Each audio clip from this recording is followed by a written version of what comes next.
water. That's super cool. We're good. We're done, guys. Seeing a lot of money raised for good causes. Yeah, that's super so cool everybody. Also, I want to mention everybody that causes. I just mentioned that's over $50. Yeah. So everybody. Also, I want to mention everybody that I just mentioned that's over $50. Custom IGN Summer of Gaming Xbox. They just entered for a chance to win a custom IGN Summer of Gaming Xbox One. So, Xamide, how did you just kind of like run up that wall? Just kind of float up it. So you can Xamide, how did you just kind of like run up that wall and when you float up it? So you can just spam spacebar and when the game tries to pull you closer to the chain, so you definitely hit it. So you gain speed towards that spot. So basically, we use spacebar to jump and then melee attack, so that the game gives us speed and we basically just fly towards the chain. That's cool. You literally look like you're just flying. Well, now he's got dash at least, so he's double dash into the air, which is great. You mentioned over there, as soon as we picked up the dash, we instantly quit the menu so that we can skip a fight after King Novik's chamber. And you mentioned you picked up the like enhanced air control earlier. Is that just to make maneuvering around tight spots a little bit easier, or is that really important for like bunny hopping? Yeah, there's gonna be. It's definitely useful for maneuvering, and there's gonna be a trick coming up. For meat hook slings, we're gonna have insane speed midair, and we're gonna need to have all the air control we can get. So air control is like considered the best rune to get early on, or throughout the entire run. It should be active always. Cool. I see you picked up the heat blast there. Yeah, to clear out a lot of other demons, the smallest ones. Makes sense. That heat blast, for anyone who's not familiar, if you I believe you have to shoot the gun a bit first to kind of charge it up, and then you can unleash like a wave of heat. Yeah, exactly. Really close. Oh, that's some cool platforming there. I love. There's an invisible ledge there, so we can just grab it. Oh, that's great. I love all the jumps off of the walls, and then just turning 180 midair, just all casual like. That's not how swinging works. You don't know. Well, it's occasionally been remarked that games are not quite the same as real life. So what? Sometimes you could actually. This looks pretty realistic to me. The betrayal. Oh my god! Look at that. They use the speed from the hubs to just skip an entire fight. That's super cool. Skipping fights. That's what's really dash against the wall to gain fight. Oh wow, that's what's really cool to me about a no major glitches run like this too, is that you can still find these ridiculously cool skips and stuff, even without having all these major glitches, which are super fun runs in their own right. Don't get me wrong. I love seeing the dynamic and just all the creativity that comes out. And then of course just like really good accuracy with the shooting and everything. How much of a bummer is it for you to fall into that purple sludge? I would rather reset the run rather than walking out of it. Yeah. Did you? So if anybody remembers, we did a devs react, and it was Xamide's any percent all major glitches speedrun, and Hugo Martin said he wanted to add purple sludge everywhere. Thoughts on this? I would assume that would be a bad thing. Yeah, how would you feel if they just added a bunch of purple sludge everywhere out of bounds? We will definitely find a way to move around the purple sludge. That's the true speedrunner answer right there. Just be like, you can put it wherever you want. We're still not going to use it. That's what's so funny about the devs react is every time a dev says like we want to do this. Another dev will often mention that they're like, yeah, but then they'll just find a way around that. Yeah, it's super cool. Xamide, how much of this speedrun, like, how much of it was it like you figuring things out? Have you used a ton of guides? Like, this game's early. Yeah, since I've been mostly speedrunning any percent. I only came to no major glitches like a few weeks ago, and I only have like found one minor time save, not nothing special, nothing big. I keep what about my for any focus percent? on running the runs instead of glitch hunting.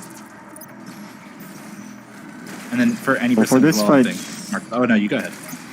yeah, for this fight, these spawns, big demon spawns are always the same.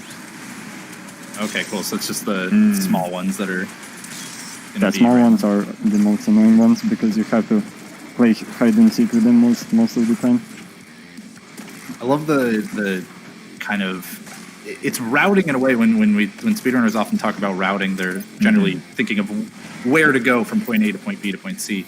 But I like the other side of routing that happens in this game, which is where to use your chainsaw to get ammo back, because it's another core mechanic of the game. Yeah, because you don't want to use it everywhere. You want to use it to get the maximum potential of getting ammo back and stuff, and you only have so many uses and stuff. So it's cool to see where you put this black screen is intentional, by the way. That's the exit menu trick we use to skip the dialogue. But for this event specifically, since it's real-time timer, it won't matter much. Yeah, and back in the kind of hub world, I always call it a hub world because that's it's called Fortress. That's how I think of it. The Fortress of Doom. I love the Fortress of Doom.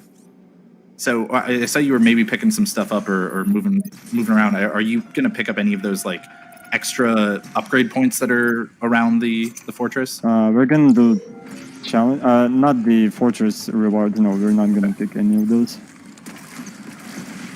But you do, of course, have to do the scripted challenge here and stuff. Yeah, for any person, even any person doesn't know how to skip this fight yet. Ooh, okay. All right, guys. If you can believe it already, we're already to almost $2,000. Let's get that. Let me go ahead and call out. We'll do this GDQ style. I'll go ahead and call out some of the bigger ones we've gotten over the past few minutes here. So we got Taryn Walker with 100. Thank you. Stephen Liggy with 50. William Figueroa with 50. iMachine 7. That was the guy you said you knew, right? Yeah. He donated $80. YPro25, which assuming is somebody I know, she donated $100. Antodinia, $51. And Beans with another $50. So just a reminder that anybody on that list, except for YPro25, gets a chance to win a Summer of Gaming Xbox One X, almost to $2,000. Let's get some hype in the chat, boys. Let's get. That's great. You've also now learned the woes of every host at GDQ ever, trying to pronounce names when reading them for the first time. Yeah, I'm like, okay, well, let's just go for these. Oh man, the flame milk's just taking care of all the small fry there. I know we're eventually going to see Marauders, and Marauders have been like a big thing. Are they just like nothing to you? Yeah. We got rocket launcher, so he's nothing. We're gonna see one cool trick against the Marauders. Oh, okay. I can't wait. I notice you aren't using the like melee execution kills very often. Is it just too slow to do that, or do you not really need the benefit? Currently, we don't have the quick execution rune, so there's no point in doing that. Okay. Yeah, I did forget there is the rune for that. The only reason we do executions is to charge up butt punch. Okay. And once we get the quick execution rune, that's when we're gonna do some executions if needed for the butt punch. Just taking care of this like it's nothing. That's amazing. We just got a string. We just got like a string of donations, so that's awesome. I want to real quick remind everybody, don't forget that all summer gaming long, IGN is asking you to give to the World Health Organization and Bail Project charities. The World Health Organization's COVID-19 Response Fund is dedicated to studying, tracking, and combating the coronavirus pandemic, where the Bail Project is a nonprofit that pays bail for people in need, reuniting families and restoring the presumption of innocence. By donating, you'll have a chance to win codes for games like Resident Evil 3 and swag from companies like Bethesda. If you give more than $50, like James Chuckle Nuggets and Tycho Pots, they put the hard names in there, you'll be entered for a chance to win a custom Summer of Gaming Xbox One X. So be sure to click the donation links in the description of your video player or go to donate.ign.com for more information on how and where to donate. We already have $2,142, and we're barely partway through the first game. So that's super, super awesome. And our top donator right now, here we go. Lamarcadia with 187.47 cents. I don't know where that's a random number, but it's a high number, so we'll take it.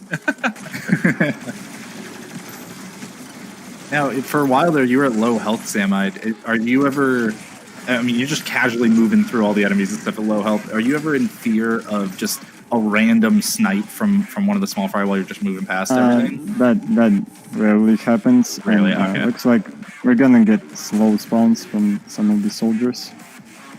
Sometimes this happens, but it's not a big issue. Yeah, do you ever have an issue where you just like J-Hobbs is saying, like you took a death that you didn't expect? You're like, oh, my health was low and some guy just got me or something like that. There are no deaths usually throughout the entire run because difficulty is just too easy. Yeah. Even if you're going too fast. So you don't have to worry much about taking damage. As long as you know how to use Flame Belch and how to survive. He says as he immediately gets back down to low health. I love that. Timing on that. What is like one of the more stressful parts of the run? Like, do you like it? Have you already passed it, or is there still a lot of stressful things coming up? So Icon of Sin definitely. Like the last battle because the final boss. The final boss. I did not freeze the spider there. You can freeze them where they spawn, so they are considered out of bounds and they die themselves. Oh, neat. Yeah, it's cool to see the freeze actually get used. I feel like that was an underutilized power-up by a lot of people. Oh, that was rude. You chopped that guy in half. The chainsaw for refilling ammo. I love the chainsaw. It's so good.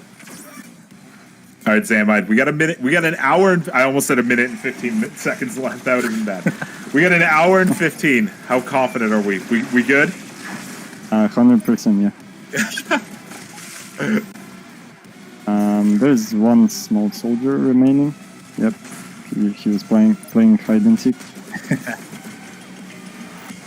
So with that, how important are audio cues in this game? Like, is there anything where you need to worry, especially when there's just somebody kind of hiding around? Are you generally listening to find them, or do you just kind of know where you're going to stand? Sometimes imps, for example, they don't make much sound. They just hide in the corner. Good luck finding them. But yeah, most of the demons make a lot of sound, and you don't usually use any sound cues to find them, since all the arenas are quite open.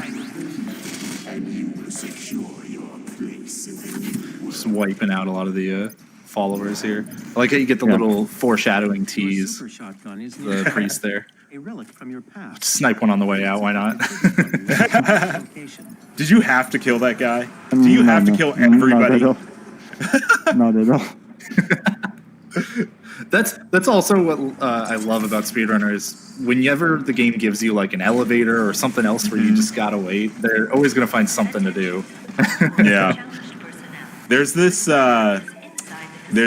elevator in Destiny 2 that like has you just like going up this elevator, and you don't have to kill like any of the bad guys, but I always like make it a point to try to see how many I can kill like as I'm leaving, or I was watching a speedrun for a Devs React for Half-Life 2, and every time you're in a room where like somebody's just talking, they're always like building stuff. Like they're just using the physics to try to like build houses and stuff like that. Yeah, I feel like that's a super common thing with Source Engine games where people just start going and picking up random items and stacking them on top of each other.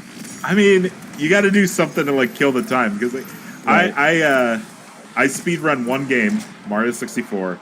Luckily, there's no downtime with that game where you're really ever like waiting for anything.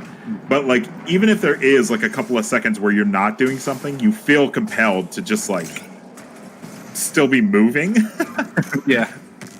J-Hobbs, you speedrun a few games, right? Yeah, I've speedrun a ton of different games. Oh my god. Yeah, a whole bunch of different stuff. Lately, I've been mostly focusing on my show for the Games Done Quick Hotfix, The First Step, where we actually did an episode on Doom Eternal. I have taken my hand at trying to speedrun Doom Eternal. What we do with that show is basically show people that anybody can speedrun. So we take a game that we played as kids, or maybe we've never played it before, and we just play it once before the show, and then we just speedrun it without looking anything up, just to show, like, if you're just trying to go fast and you're thinking about going fast at every point in the game, you'd be amazed how quickly you can get through it. Now, I didn't get through Doom Eternal in our 4 or 5 hour limit, not quite like Xamide here. But we always love looking up the strats afterwards and then seeing like, oh man, we could have done this so much better, and all that kind of thing. It's super cool. Where did that donation come from? A donation just came through that said Mark is addicted to Mario 64. And I didn't see how much the amount was, but that's a great username. I might steal that. Is it inaccurate though? No, 100%. It is 100% accurate. I had one of my coworkers, we jumped into a meeting and she's like, hey, my friend wants to know when the last time you played Mario 64 was. And I was like, literally an hour ago. Like, when you speedrun a game, even if you have like, I don't know, 30 minutes to kill, I find myself just like turning it on just to like practice a bit or just move around and, you know, de-rust. 16 star runs, man. They're great. They're nice and short. Okay, now I've already seen you use the grappling hook here, Xamide, after you pretty much like just got it, right? Yeah. Yeah, so how useful is that? Just for... Oh, I screwed up there. So the mid hook is going to be pretty crucial for this part. Or not this part, but this entire run. And there's going to be lots of cool tricks with the mid hook. Yeah, I found that was definitely one of my favorite additions to the game. Meat Hook was my nickname in high school. I love the enemies that you can basically go bowling with by just knocking them into all the other enemies and making them explode. Xamide, is now a good time to read some donations? Sure. Cool. I don't know which ones I've read. I don't think I've read any of these, so I'm just going to go for it. So, just a reminder, we're pushing almost at 3,000. So I'm going to say, let's get to 4,000. We're going to skip right past 3,000, get straight to 4,000. But for right now, we have Mary Washington, $75. Sojourn Soldier for $60. Jody Sherling for $50. Modulus Joe for $100. Holiday Styles for $55.55. I love the random. I love the change. I love it. Michael C for $50. Aaron Daywood for $200. I had a Daewoo growing up. A Daewoo Lanos from Pineapple Express. Okay, here we go. Gina Vidal Blade donated $69.69. Nice. BGZ donated $50. Mick Darmax, $50. And Remorse, another $50. All of those people entered to win a Summer of Gaming Xbox One X. I haven't seen the Summer of Gaming Xbox One X. I need to see this thing. I don't own an Xbox One X. I should get in on this. There you go. Yeah, I haven't seen it. 4,000. I'm seeing in the chat. I'm seeing 4,000 by 12:30. That seems attainable. That's 8 minutes away. That's a. We'll be done with the game by then. We're already built yourself a nice little ramp there. Sorry. Back to the gameplay. So Holiday Style is the one who donated. He's also a viewer of mine. I recognize that now. Holiday Styles? Yeah, he did the 55 and 55 cents. I love when, I don't know why, I like when people do the change. It seems like unnecessary, And so it's like just the extra effort. I appreciate it. I just Well, I love it when you get to use it to like reference something. Like we have people all the time who will donate where the number that they donated is like the personal best time for the runner who's on screen or something at that time. Super cool. that's good. That's good. Yeah. Mario slide times. Donate like $12.70 or something like that. Right. Yeah. That's super good. I like that. So Xamide, you mentioned you're working on trying to get world record in this category after tackling any percent. What's your current PB and like about where are you on the leaderboard right now? So 1 hour 22 minutes and I don't remember how many seconds. We got it just today on stream. So wow. We're like Wait, 1 minute. You got the world record? No. We're 1 minute and PB. 30 seconds behind world record. Oh, okay. So yeah, I'm working on it. Is That's this awesome. the run? For sure not. I can already tell it now. The confidence. At least we're gonna beat the timer. I know you're also using. I don't remember if this is what it's actually called. I always called it the plasma rifle because that's what it reminds me of. But you're using plasma gun or something. Plasma gun. Okay, yeah, you're using that on the shields a lot. I know that's one of the intended game mechanics. Is that something? Does the explosion help you out there, or is it really just to kind of deal with that shield? It's the fastest way to deal and the cheapest. Instead of using rockets, because rockets can be used in different places for bigger demons. Yeah, so I imagine you've got kind of like a priority tier list of what weapons you want to use against what enemies, depending on how much ammo you got, right? Yeah. Cool. Are the ammo drops random? Like I know there's a lot of kind of set ones around the world, but when you're using the chainsaw and stuff, is it random what ammo you're gonna get? It's always the same kind and same amount. You get all the, for all the weapons, basically, you get set amount of ammo each time you chainsaw. I never noticed. Do you that. try to like switch your guns a lot? That way, when you do the chainsaw, you're getting like the most amount of ammo as you can. You know, you're getting like maximum efficiency. Whoa! Yeah. Whoa! What the heck was that? That was the meat hook sling. We try to make the fuel usage and ammo usage as efficient as possible. Okay. Man, yeah. So the grenade here is to stagger the pinky so we can shoot him in the back easily. Jesus. Yeah, the pinky enemies, for anybody who's not familiar, you can only hit them from the back, and they like to charge at you, and it's really obnoxious. Question: Do you ever feel bad for the demons? Not for imps, carcass demons, and someone. I'm sure there are more annoying demons I'm forgetting. While I'm trying to slaughter all of them. Right, yeah, while you're just focusing on this arena. I think I remember this arena being one of the ones where I started having a little bit of trouble myself personally, but I started realizing just how fun this game was because you have the meat hook at that point, you've got the flame belt, you've got, I think you've got the blood punch, right? And maybe. You just have so many tools at your disposal, but it's still like... That's why I like the game. Yeah, it's still difficult. Things you can master.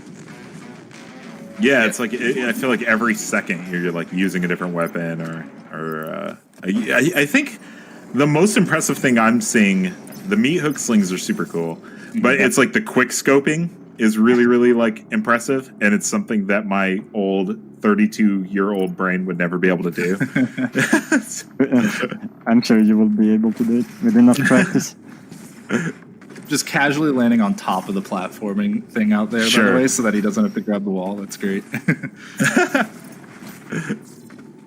How many hours do you think you've already put into this game?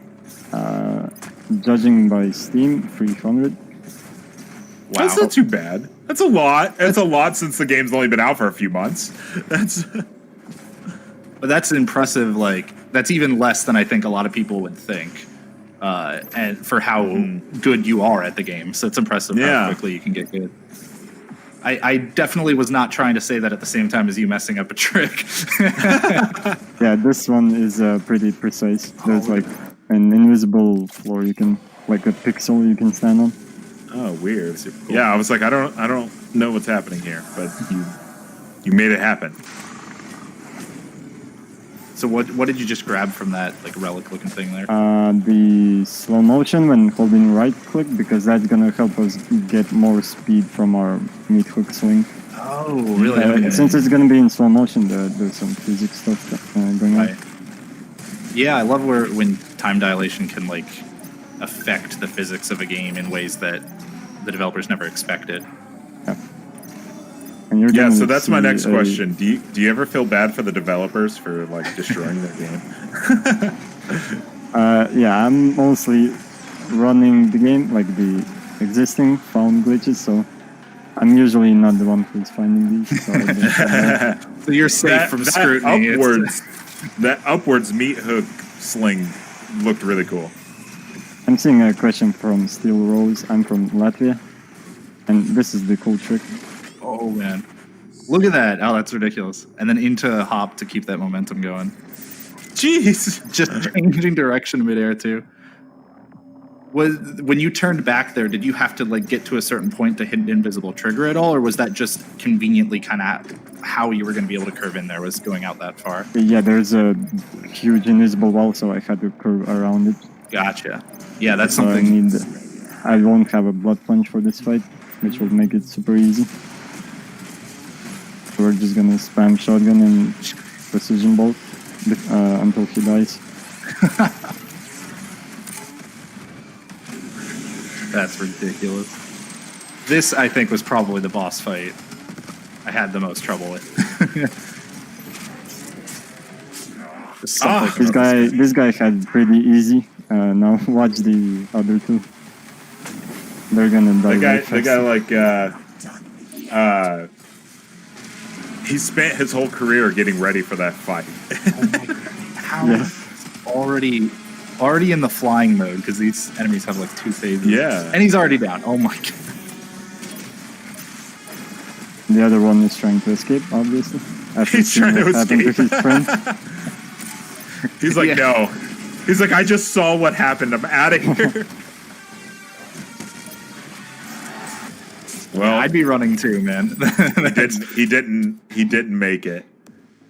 Yeah. All right. So let's see. What level was that? How many levels in are we already? Oh, that was the 4th level, and I think there are 13 levels in the game. Okay.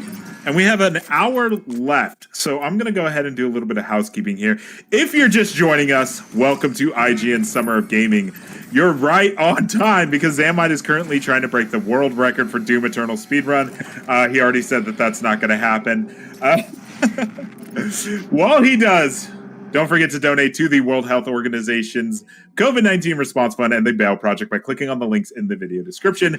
It's part of our charity speedrun challenge, our way of helping reunite families, combat COVID-19, and count down to IGN Expo 1 of 4. All donors have a chance to win awesome codes and prizes, and anyone who gives over $50, which a lot of people have already, has a shot at winning a custom Summer of Gaming Xbox One X that I have not seen, but really want to. As for Expos, think of them as IGN's very own 4-part press conference, chock full of exclusive game trailers, announcements, first looks, interviews, reveals. Expo 2 is on deck for tomorrow, as well as Sony's Future of Gaming reveal stream. Can we just talk about how excited I am for tomorrow, because that Sony thing is going to be nuts. I'm a big Sony fan, man. So I'm looking forward, especially because I'm a Spider-Man speedrunner, and we saw that first glimpse of the PS5 where they showed the load times just drop by like 20 seconds on one cutscene. It was like, oh yes, so nice. Oh, it's going to be so good. You can see it all wherever you stream IGN or live on your TV by tuning into IGN One on your Samsung TV Plus. And for even more Summer of Gaming content, follow IGN on TikTok and search IGN Summer of Gaming hashtag. The last part is me supposed to be asking Xamide if we have a shot at the record. How are we doing, Xamide? Are we going to make it? Yeah, definitely. We're going to make it, boys. Not a single doubt. J Hobbs is from GDQ. Sorry, just reading some of the chat. He is. Yes. Yeah, I'm actually... I do a lot of commentary for GDQ, but I actually am the interview coordinator at GDQ. So all the like pre-show stuff and the interview stuff, that's what I head up. But commentary is like one of my favorite things to do, man. So I love doing it. Yeah. Yeah, back to tomorrow. That PlayStation thing's gonna be nuts. I'm so excited for that. Yeah, I'm really looking forward to it.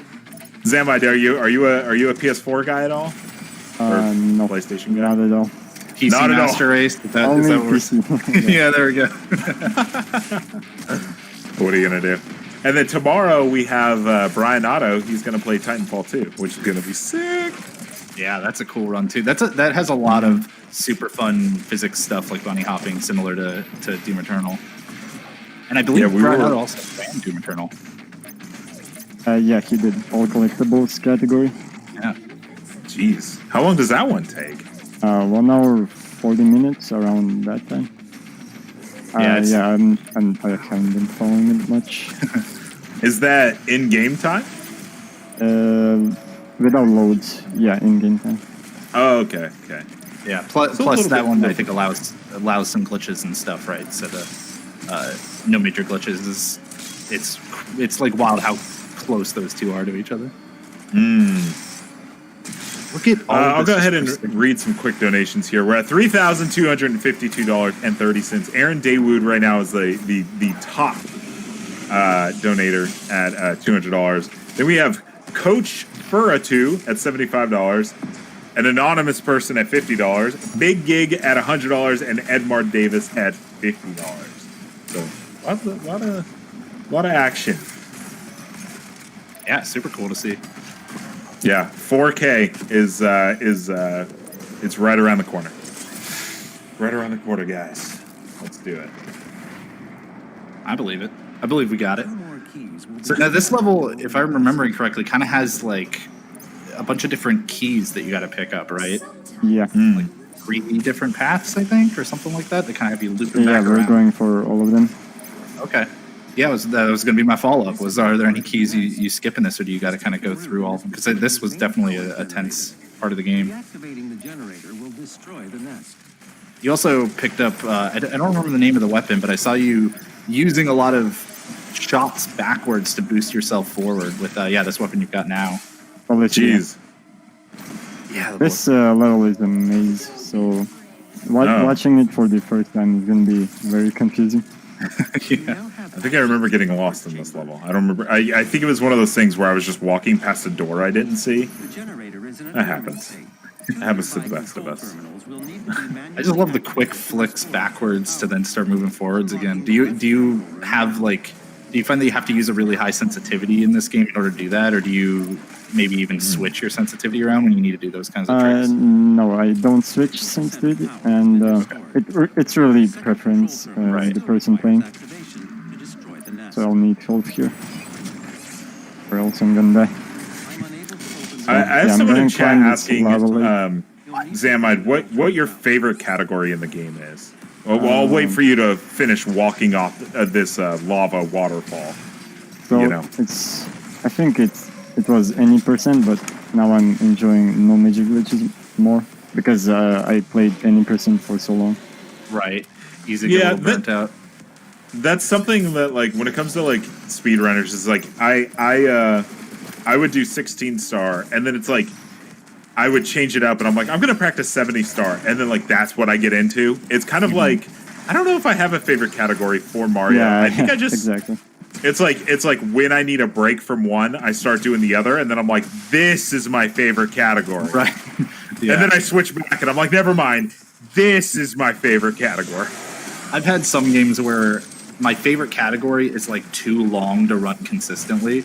So there'll be games where Crash Bandicoot Insane Trilogy, Crash 3 for that. I love 108%. It's super fun, but it's also a lot longer and brutally difficult compared to any percent at times.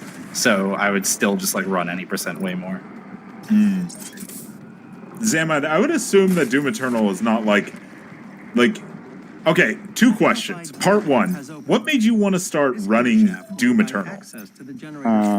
Yeah, I really enjoyed the casual playthrough, and also at that time, at the release time, I was watching lots of speedrun related videos on YouTube, and it really made me interested in this kind of stuff.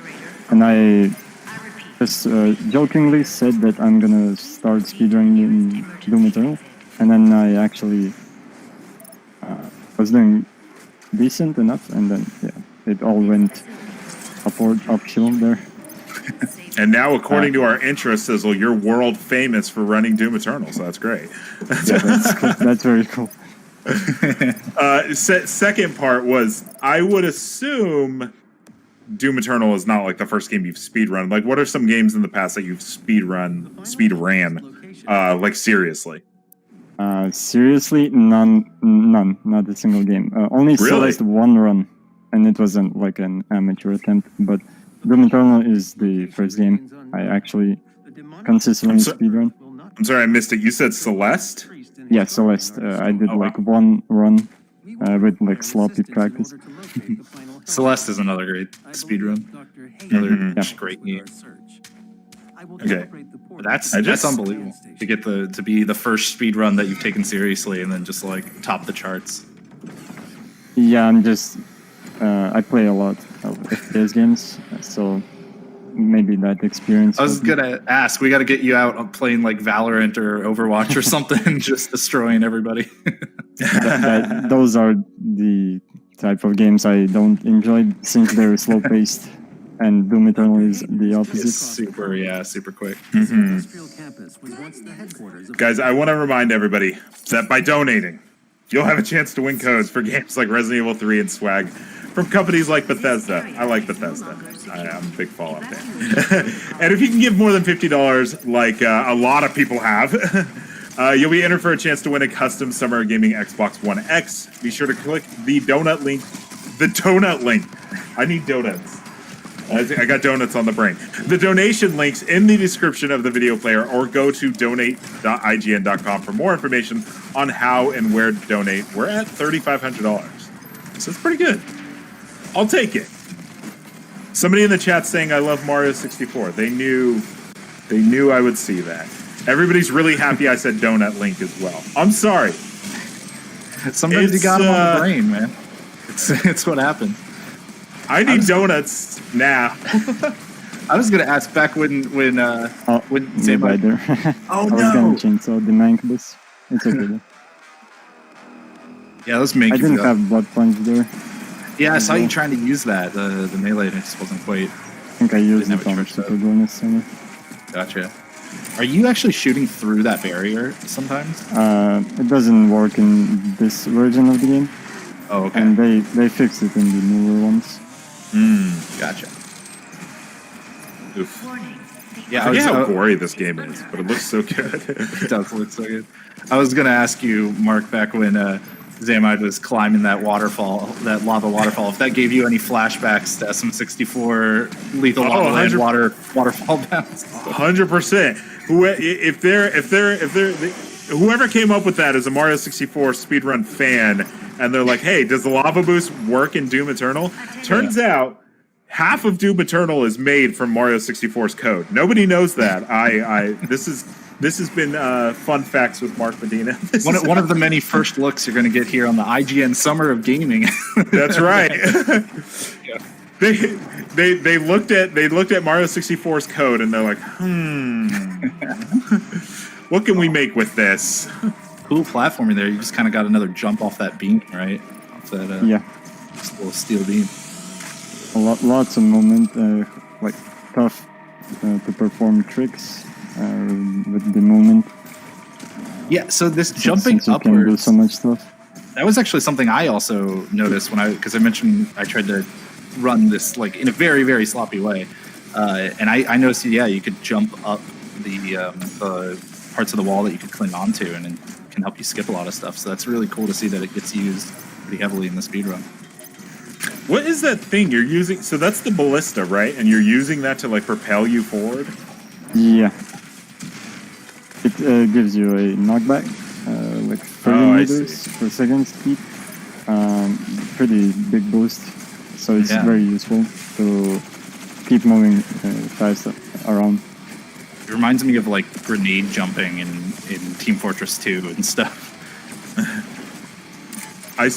We were watching Brian Otto play Titanfall last night in preparation for tomorrow, and he was doing the same type of deal. I kept seeing him turn his gun and like shoot, and it was like giving him like propulsion of some sort. Yeah, you can often find when you speedrun a bunch of different games that there's a lot of commonality between games within the same genre. Like sometimes a lot of different tricks. I mean, bunny hopping, for example, is something that is done in different ways in a lot of games, but still exists in a bunch of different ones. Yeah, and lava boosting. That's yes, and of course, lava boosting. Oh, that guy was just giving you trouble, just kind of hiding away, right?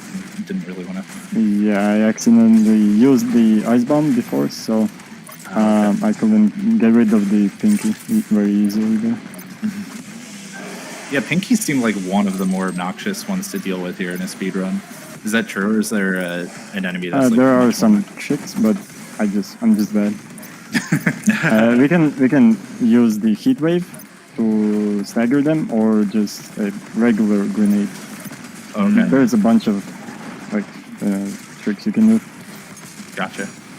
But there's also lots of other different enemies. You have to like remember all of this stuff at once. Yeah. I just love it. I just love that spider just clashes through the window, and he's like, time to take this man down. Just like gets wrecked. All right, so now you've got like the kind of fury thing, right? So everything goes down in one hit. Yeah, and I'm trying to find snakes, but they're running away. Notice you were jumping and up in when the air. they're standing in like a crowd, then it's hard to them. Right. And it looks like you're jumping up in the air before attacking a lot of things. Is that just for a quicker execution animation? Yeah, I think the jumping from the top is actually faster than trying to rip their heads off. Right. Also, cool trick incoming if I manage to land it. Look at that. The Double boost. Yeah. The double. Wow. That was Also, great. yeah, the Marauder is gonna die pretty quickly now. We're gonna use the ice bomb to trick him. How's it? Okay. Oh, well, yeah. No, So this he's trying goes. to block the ice bomb, and we at the same time we can shoot him in the back with the lock-on burst. What? That was it? Yeah. What the? Okay. I'm done. Like, You know, I need to get out of here. Out of anger, I gotta read some donations now. Magic Maker $100. Voldari $59.99 plus tax. Justin Blair Halloran $50. Bilbo 800 with $50, and Maximo Luis with $52. All entered to win a Summer of Gaming Xbox One X. Oh yeah, also, we're almost to $4,000, guys. I saw somebody in the chat say 4,000 by 1 p.m. So Yeah. this is me Let's snapping. do it. I don't know if my microphone's picking it up, but you know, let's do it. Let's make it happen. I got a question for you, Mark. How disappointed are you when you do see something like the IGN custom Xbox One X that you're ineligible to win that kind of thing? Dude, it happens all the time. Yeah. We've done. There was the coolest. I ran an event for Devil May Cry 5 back when it first came out, and one of the prizes somebody could win was a custom. It was like V's book or whatever, and it was an Xbox One X that was. It was like his book that he has in the game, and I was like, I want to. No, I want. What if we just don't announce that we have this? Well, what about you? You do GDQ. There's tons of prizes. Yeah, I was gonna say I ended up winning a couple prizes before I was staff, and the common joke among us is that they brought me on as staff so that way I would stop winning the prizes. But it's always unbelievable when you get to see some of the really cool stuff and just sit there and go like, oh man, I'm glad somebody gets to enjoy this, but I'm sad it can't be me. Yeah, it's like I'm super happy people are donating. I'm like more than happy to give away prizes, and you're like, man, I'm super happy with what we were able to come up with. And yeah, some of my favorite segments of like GDQ is like seeing all the prizes, especially since you guys always do like really like dumb skits and stuff around them. Oh yeah, Sent the prize man. He's he's fantastic. He's a great buddy, and he works like I work with him pretty closely on all the interviews and the pre-show and stuff, and he's a blast to work with. Yeah, I've never been to a GDQ. Got to correct that. I know. It's every time one gets announced, I always think to myself, like, I want to go to one. I have been to a Cali-thon. That was pretty fun. That's cool. I like the vertical meat hook swing there, Xamide, to just get some extra height. Helps us skip a small bit. And now, inside and outside of those pillars. Now you just got the BFG just taking care of everything, right? Yeah, that's the fastest. That's the gun use for the rest. Yeah. Xamide, we got 42 minutes. How we looking, man? Still good. Still good. Now, I trying to find out. You boosted really hard there, but then it looked like you kind of stopped your air moment. A bit. I hit the invisible wall. Okay.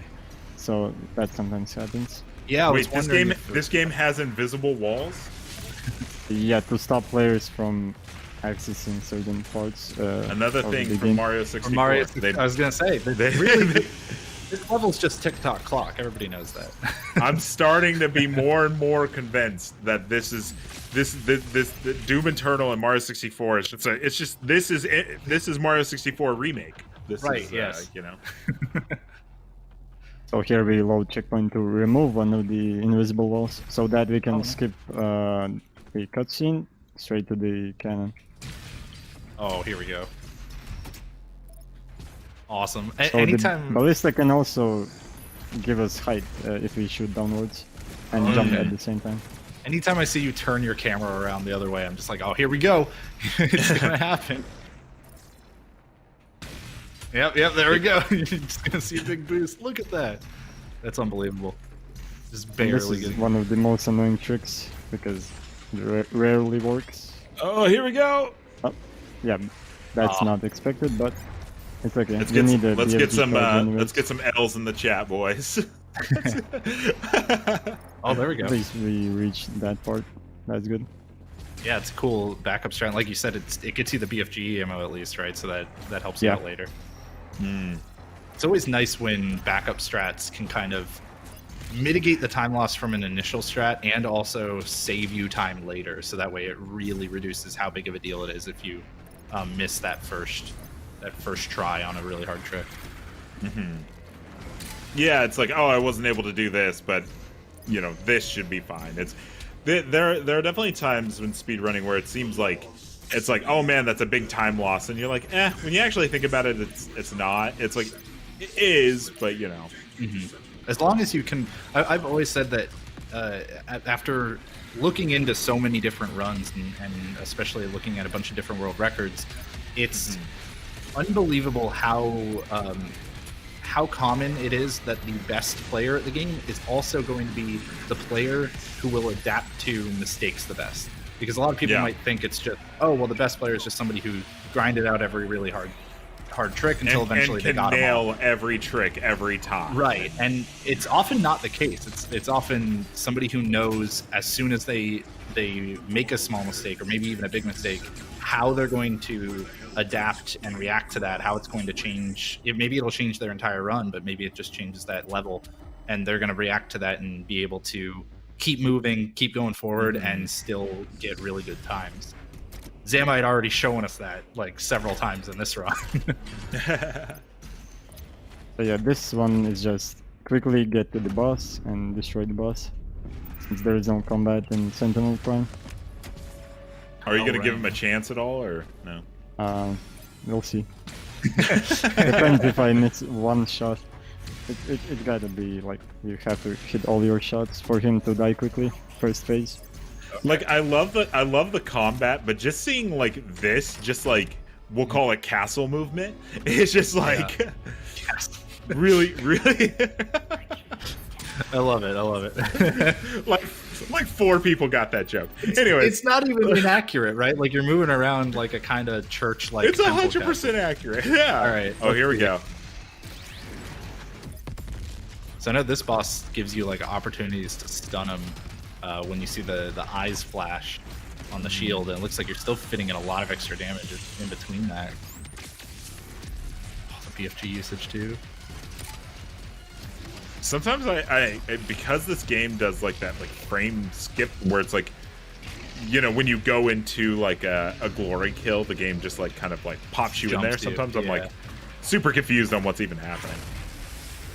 So yeah, the phase 1 was not the smoothest, but still good.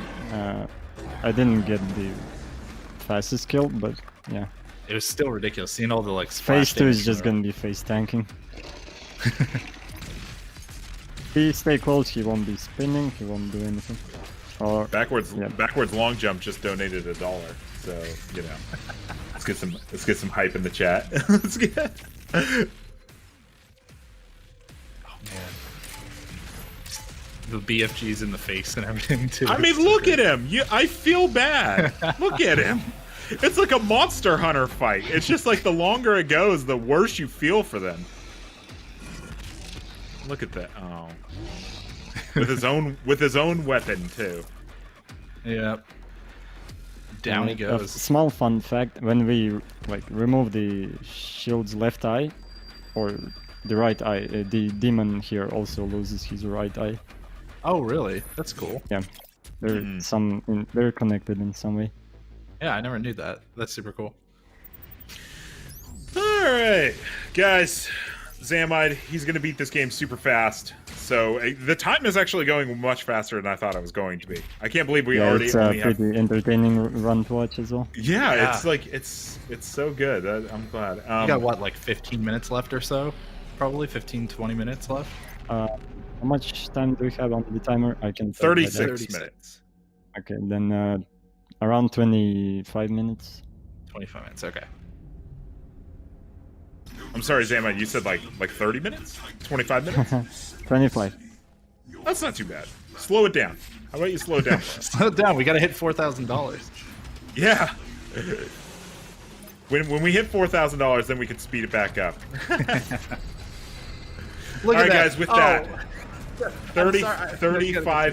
35 minutes to IGN Expo 1. The first ever IGN Expo 1. So if you're just joining us, welcome to IGN Summer of Gaming. You're right on time because Xamide is currently playing Doom Eternal. Just gonna update that on the fly. While he does, don't forget to donate to the World Health Organization's COVID-19 Response Fund and the Veil Project by clicking on the links in the video description. It's part of our charity speedrun challenge, our way of helping reunite families, combat COVID-19, and count down to IGN Expo 1. All donors have a chance to win awesome codes and prizes, and anyone who gives over $50 has a chance at winning a custom Summer of Gaming Xbox One X. Not me, though, and not J-Hobbs, and not Xamide. No. We don't get to win it. Sorry, boys. As for the expos, think of them as IGN's very own 4-part press conference, chock full of exclusive game trailers, announcements, first looks, interviews, and reveals. IGN 2 is on deck for tomorrow, as well as Sony's Future of Gaming reveal stream. That's going to be hype. You can see it all wherever you stream IGN or live on your TV by tuning into IGN 1 on your Samsung TV Plus. And for even more Summer of Gaming content, follow IGN on TikTok and search for IGN Summer of Gaming hashtag. Yeah, that's a whole lot of stuff. I keep thinking about tomorrow. I keep thinking about the IGN Expos too. I'm very excited for them. It's gonna be good. So we're almost at $4,000. Let's go. Let's get this going. Let me see if I missed any donations. I don't think I did, but I could have. I really hope we can hit 4,000 before the end of this run. I think we could go even further than that, but all right, now you got all the like radioactive water here. Can you just shoot into the water to take out the spawns? Is that what's happening right now? Wow. We just got a $75 donation from Borb Sauce. I know that man. So we're almost there. That's great. So I remember this arena because I did not get past this arena, I don't think, or maybe barely got past it in my attempt at speedrunning this game. And it was mostly due to some of these bigger demons here. You're just like taking them out really quickly. So what really, since the BFG has such limited ammo, but is obviously a very powerful weapon, what goes into routing the BFG usage? Like, what kind of situations are you looking for to use that as opposed to just using your other weapon? So where there's a lot of big demons or lots of small demons, where basically compare all the fights using the BFG, not using, and yeah, since there are Sentinel crystals which upgrade ammo, they also give you BFG charges. Okay. So we take into account that when doing the fights and levels. Also, that Marauder just died from BFG mostly. He did not expect it to reach him, so he didn't bother to block. Yeah, so You'll have to remember that for next time. the fights and the BFG usage, we basically compare all the fights in the game and where it's more useful, where it's less useful, Right. and then just use it there. Yeah, a large amount of science always going into speedruns. You would not believe, for anybody out there who hasn't really gotten into speedrunning themselves, maybe just watches it, you would not believe the number of spreadsheets that are used across like so many different games to just compare like, all right, here's the DPS we can do with this weapon on this boss, and here's the DPS of this weapon, and just going down the line and figuring out what is the most optimal usage of each of them. Yeah, I always think it's really cool. Look at the skips, There's also man. so many times where like I was learning to speedrun a game, and I would look at a video and I would think, okay, I got it, and it turns out I was just you know, doing it completely wrong. You have to like look at guides and stuff. And how much Xamide? How much Crucible action are we gonna see? As like for the biggest demons, we're gonna be using it for sure, and yeah, you'll see plenty of it. It saves a lot of time. Good. Compared to like Crucible using rocks. regular. So we're gonna upgrade our micro missiles, and I missed one. This is gonna help us with the Iconos in fight. They deal a lot of damage after killing an enemy. We are 88 cents away from $4,000. Can someone please donate 88 cents? That's all we need. That's all. Let's get some 88 cents in the. Yeah, there we Nope. go. Way There more we than go. that. Way more than that. Someone didn't follow the rules.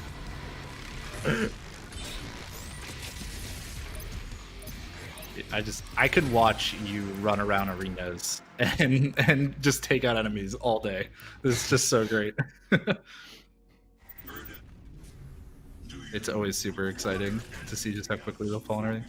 Out of The curiosity, Ordak is definitely gonna be the prettiest level to watch. There's lots of flying around, all that cool stuff because it's super wide and open level. What were you doing to that poor skull?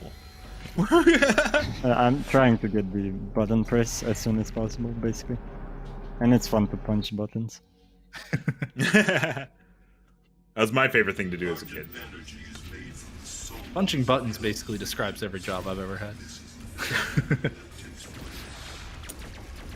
Oh man, just more vertical movement with the. I know. Look at. Look, it doesn't look like it. The animation does not look like that should be happening. Just You basically turn into Spider-Man at those points, and you just like use your web to like fling yourself upwards. Yeah, because the walls, when you try to grab them, the game tries to assist you basically. okay. If you're far from the wall, it's gonna like gravitate you towards it. So is that why that like weird slow movement is happening, or What do you mean? By or is slow? that Exactly. just the fling? Like I see you hook on, and then it just like slowly like pushes you up. Oh, yeah, that's me trying to spam E so that the game like assists me in grabbing the wall, in case Okay. I'm not close enough to the wall. That's cool. So it's gonna like magnetize the character to the wall. Awesome. Yeah, there we go. Once again, just floating on up. We're skipping the puzzle and Baron and All right, guys, we're 28 minutes away from IGN's Summer of Gaming Expo, man. It's weird. It's weird to think that it's almost here. We've been working on this for a long time. I'm so excited. I have to imagine. I was gonna say, like, I was super excited to hear the announcement that you all were doing this. Yeah, and I was curious, like, how long it's been in the works, because I'm sure with IGN, like, you all must move pretty quickly on a lot of stuff since you're reacting to gaming news, right? So you're familiar with working on the timeline, I have to imagine. It's been a deal. Did you watch the announcement and you were like, oh man, IGN's doing a Summer of Gaming? That's cool. I hope they asked me to be a part of it. No, I had no thoughts on that whatsoever. Xamide's like, they're gonna need me, Summer of Gaming. World famous speedrunner Xamide here. Yeah.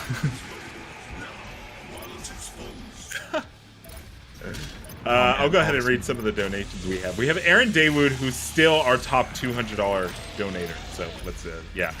Anonymous, let's see, $123.45. So 1, 2, 3, 4, 5.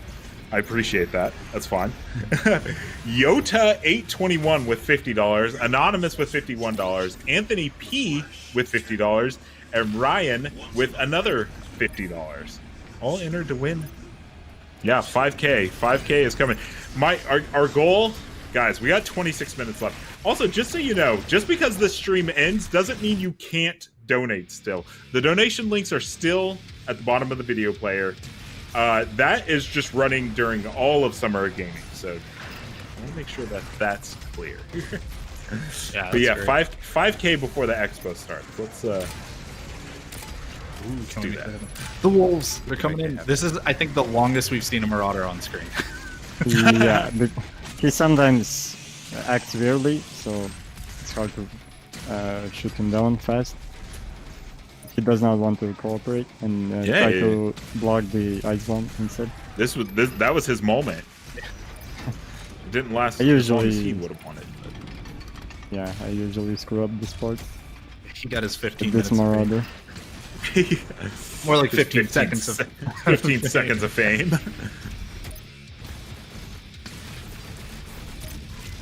Yeah, you're right. This is just a great level to see all the like movement around and everything. Yeah, this is Necrol actually, and the Urdak, the great level, is coming up after this one. Even after, okay, even that one though. It's Yeah, just like after this one. These are the last 3 levels, starting now. Uh-oh. You only got 25 minutes left. Are we behind? That's more than enough. more than just More he than enough. laughs at it. World famous speedrunner over here. Sam laughing in the face of a timer.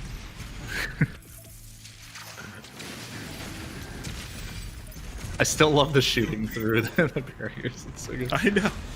They put those barriers there for a reason, dude. Come on. Yeah, all of the quick scoping is just unbelievable, and the quick switching of weapons too. Do you generally like use the scroll wheel for switching weapons, or do you switch with the specific keys? Hotkeys on the keyboard. Did you have to do a lot of rebinding with this game to get it a custom way you liked, or is it something where you just kind of? It's kind of natural. You already know where you want the weapons to be, so there's not a big issue getting used to the new keybinds. Okay, because yeah, I know that like sometimes for a lot of people in various speedruns, they'll remap everything. You know, like have Ori and the Blind Forest, for example. I know tons of like keyboard and mouse players who would put everything on their mouse and barely anything on the keyboard. So it's always cool to me to hear those kinds of small differences between runners. Oh, Crucible, there it is. right as soon as he spawns. So this Marauder. Oh wait, actually, I don't have the ice grenade ready. So yeah, now we're gonna have to do the fight. Oh, we have to play the game? Yeah. I'm gonna wait on those opportunities with the green flashes in the eyes. That's Yeah, there it is. There. and then down he goes. Oh, I mean, had that's to still- chainsaw yeah. because I used all my ammo. How tight is the fuel usage? Like having to use a chainsaw in somewhere where you weren't hoping to have to use one, is that kind of really going to hurt you for later on in the run, or is it not something too bad? You can generally recover. Yeah, personally, I haven't noticed any like big issues with not using the fuel properly. I don't think we're at that point where only fuel management is gonna like define if you're gonna get the world record or not. This is still a new gaming category, so yeah, there's more room for improvement for sure. Do you find this category to be like a reset heavy category, or like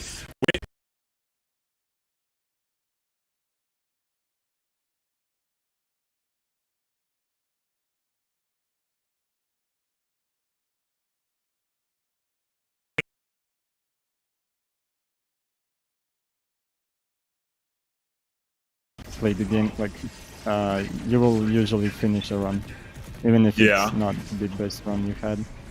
Jumping on top of the elevator Just get up a little bit faster and stuff. It's so cool. I apologize about that. no! Get up there! I'm having troubles here. I got it. There we this go. eye dies from 2 shots, and the second one, for some reason, takes 3 shots. Interesting. So the weapon switching, is that just because it's faster to shoot off like different shots or whatever? So yeah, each weapon has a cooldown once you shoot it. But if you switch weapons, the cooldown is just gonna go away, and you can keep shooting as soon as you switch to that weapon. So you can abuse weapon switching to maximize your DPS, basically. Okay.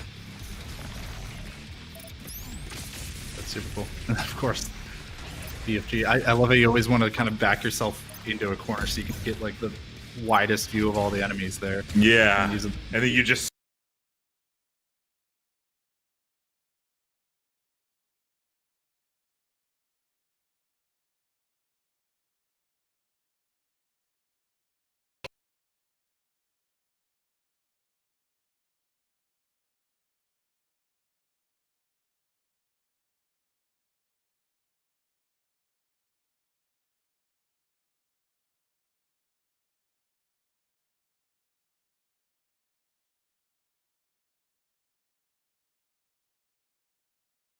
percent. Let's go. Gonna have to move back that IGN Expo 1 by a little bit.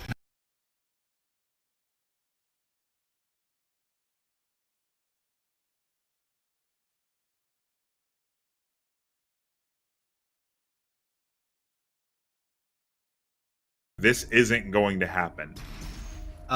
Well, like, do you mean like when we have to kind of maybe end a run early or something, or? Yeah, like let's say, okay, so I did see like a really heartbreaking like Terraria run. Oh yeah, I think it was last time where something happened where it was like, oh, I literally have to sit here for like 45 minutes now. Yeah, Badger's Terraria run, who still managed to somehow make that entertaining the entire time. It was unbelievable. It's not very often. It's like really rare that something goes so completely awry that you can't recover from it, basically. Runners are really amazing at putting lots of time into making sure that there are backup saves and backup strats. So even if you can't complete everything in one segment, they'll at least be able to show off everything about the run. Every now and then, something just like multiple things completely go wrong, and you end up having to start it over. But it's not very often that it happens at all. A lot of people who come underestimate, or even if they're just a little overestimate, they still are able to beat the run and stuff. So many people put a lot of really hard work and time and practice into their runs when they get accepted. Wow, you were not kidding. The movement in this just going over that big open gap earlier, and then into like all the meat hook strings and everything. Breaking that gate pushed me down, so we missed it. And I did not have any dashes, but that's fine. Yeah, it seemed like very minimal time loss anyways. So that's good, just kind of a quick respawn. So what level would you say we're on now? Second last level. If that's Second to last. Oh, okay. Definitely making. Also, definitely making if some he good frees the Doom Hunter as he's going off his sled, we don't have to wait for his critical damage animation to start damaging him, since he's usually invulnerable when going into phase 2. But we can just cancel that with the ice bomb, ice grenade. Yeah, that's super cool. I know canceling invulnerability on enemies is always huge for any game. Like even down to I did a lot of speedruns at Kingdom Hearts, and trying to skip any times where the bosses are invulnerable was a big part of Kingdom Hearts speedruns. So it's cool to see that in pretty much any game. And look at the boost, man. That's so great. Oh wow, just barely getting up on there. With knowing nothing about Kingdom Hearts speedruns, I gotta say, that sounds miserable. Oh no, super cool. Is it? Yeah. Are you saying It specifically? sounds miserable. No, like Kingdom Hearts 1 you can beat in like 2.5 hours. And Kingdom Hearts 2 is not much longer. Yeah, I've seen like Final Fantasy 7 and Final Fantasy 9. They're like 8 hours long, and I'm like, yeah, a lot of the times when something is like that ridiculously long, it's just because you can't skip cutscenes or long dialogue sequences, stuff like that. Which honestly, a lot of the time you could just kind of walk away and go grab a snack or go to the bathroom or something during anyway. It's not too big of a deal. But yeah, no, Kingdom Hearts runs are super cool. I'll have to watch a few. When I think of Kingdom Hearts, I think that is not a game I would want to watch a speedrun. You'd be sorely mistaken, and you'll you could check out. There was one at Corona Relief Done Quick, actually. The finale with Kingdom Hearts 2 Final Mix, and super cool. Maybe not quite as cool as all of the ridiculous like direction changes you're doing in midair here, Xamide. Like this. Yeah, it's a pretty tough skip. Yeah, just to get right into that little small vent. How often do you just kind of face plant into the wall and then you don't have any dashes left? You can't get back in. The one we just entered, it's not tough at all. Okay. This one I get it pretty consistently. But with all those air strafes, there are some funky hitboxes, some invisible walls you can hit. So you have to be careful. When the funkiest of hitboxes. I like that. It is always amazing guys. to me when cool. Sorry. Tricks. Yeah, you go ahead. That's no, fine. no. It's fine. I just wanted to point out that we're almost. We're getting there to 5K, but we have 15 minutes left till IGN Expo 1. So let's get that push going. Let's get those in. Yeah, that'd be super cool. Hitting 5K before it.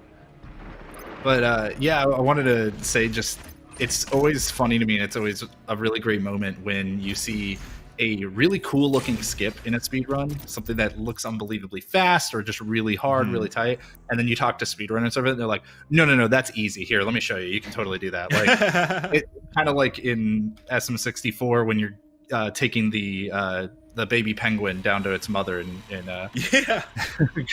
CCM. It's like that's something that looks unbelievably impressive and difficult, and then it's like, no, you'd be surprised. That's like one of the easiest. Yeah, I've had people like they're like, wow, that trick looks amazing, or cannonless, and you're like, no, this is like honestly just like a simple like series of button presses that if you haven't memorized, you're pretty much gonna get it every time. And they're like, what's one of the hardest things? And you're like, I don't know, consistent speed kicks. And they're like, what's a speed kick? And you're like, yeah, see it then. That's or like Lakitu skip at the very beginning. All you gotta do is long jump. Yep. It's still like, come on. They're like, you just long jump and you just stay to the left, right? I'm like, I mean, on paper? Right now, is this, I can't remember, this is like second to last boss or something, right? Yeah. The Con Maker. Jeez, just having to jump up and fly all over the place. Is this one of the more difficult ones just because of how much it's moving around, or is that pretty... She's annoying. When she does the spin attack, rockets can't damage her. Oh. And you gotta sometimes get to her in a weird spot that you cannot reach, so you have to use meat hook. Wait, was that it? But down she died? Goes, yeah. Yeah, she's down. She can usually be done in 1 minute or less. She didn't look like she was. It didn't even look like you were fighting her, and then the screen just went black, and it was like you did it. Yeah, So we're already at the last top boss level. Yep. I didn't realize how many Doom Eternal spoilers would be in this speed run. I'm disappointed. Listen, I think you get what's on the bill when you ask for somebody to go through an entire game. I always have this like funny thing where I've never beat Zelda Breath of the Wild because I did like I don't know 90 or so shrines. I did all four of the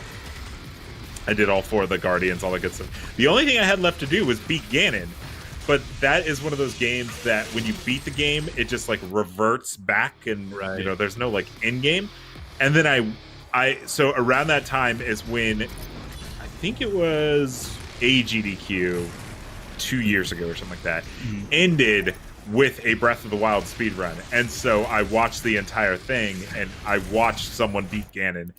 And I was just kind of like, okay, I don't ever feel the need to like. I got that experience now. Yeah. What's that? You were saying like I got that experience. Yeah, now. I was like, okay, I've seen it. I don't really feel like I need to do it. And so like to this day, I can say that I never beat Breath of the Wild. I've seen the ending. I always had that kind of thing with the super long RPGs, like Final Fantasy X, and even the first time I played Kingdom Hearts, I would like get to that point in the game where the game tells you like, okay, you're going to the end now. And I would be like, oh, I want to go and 100% everything, and then eventually I just put the game down. Never remember to come back and actually beat the boss. Yeah, Final Fantasy is like pretty notorious for that, for being like, are you sure you want to do this? Because once you do, you can't do anything else. And just the quick jump off of the wall there, not even having to like see the animation and clinging to it, that was super cool. Okay, this one never trolls me, so this one is super easy. Now the Gargoyle is doing the Naruto run. I like how the Marauder gave you less trouble than just the little, the little dude running around. All right, guys, we're 10 minutes away. I'm getting nervous. I don't have to do anything except for say, go watch the expo, and then I'm just off for the rest of the day. But for some reason, I'm still getting nervous. Anyways, anybody that's still joining us, you could download in the description. There's download links. We're trying to hit 5K before this ends, and if not, we're going again. Xamide's just gonna play the game again. No, we're not gonna do that. We're not. Xamide, how far away would you say you are? Whoa, my God. I'm at the boss fight. Yeah.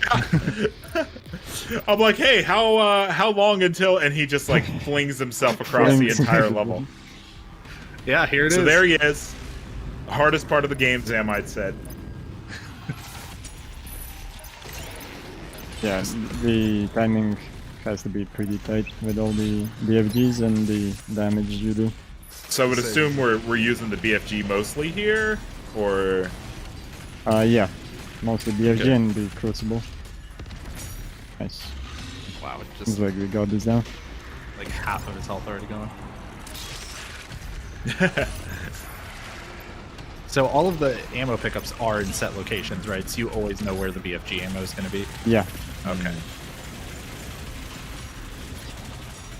I'm gonna start reading the smaller donations. Marcos with the $20. I appreciate any donation that comes through. Gotta hit 5K. We gotta do it. We need the bragging rights that our segment got us to the first 5K. So the first phase is done, and we have to wait for all of his armor to break before he starts walking away into phase 2. And there's no way to speed this up, so this is why it's super annoying. It's basically an auto-scroller. So now it's just a good time to like go and clean up, grabbing all that ammo and stuff, right? Yeah. And I see you reloaded the game there. Is the just to get into it a little bit faster?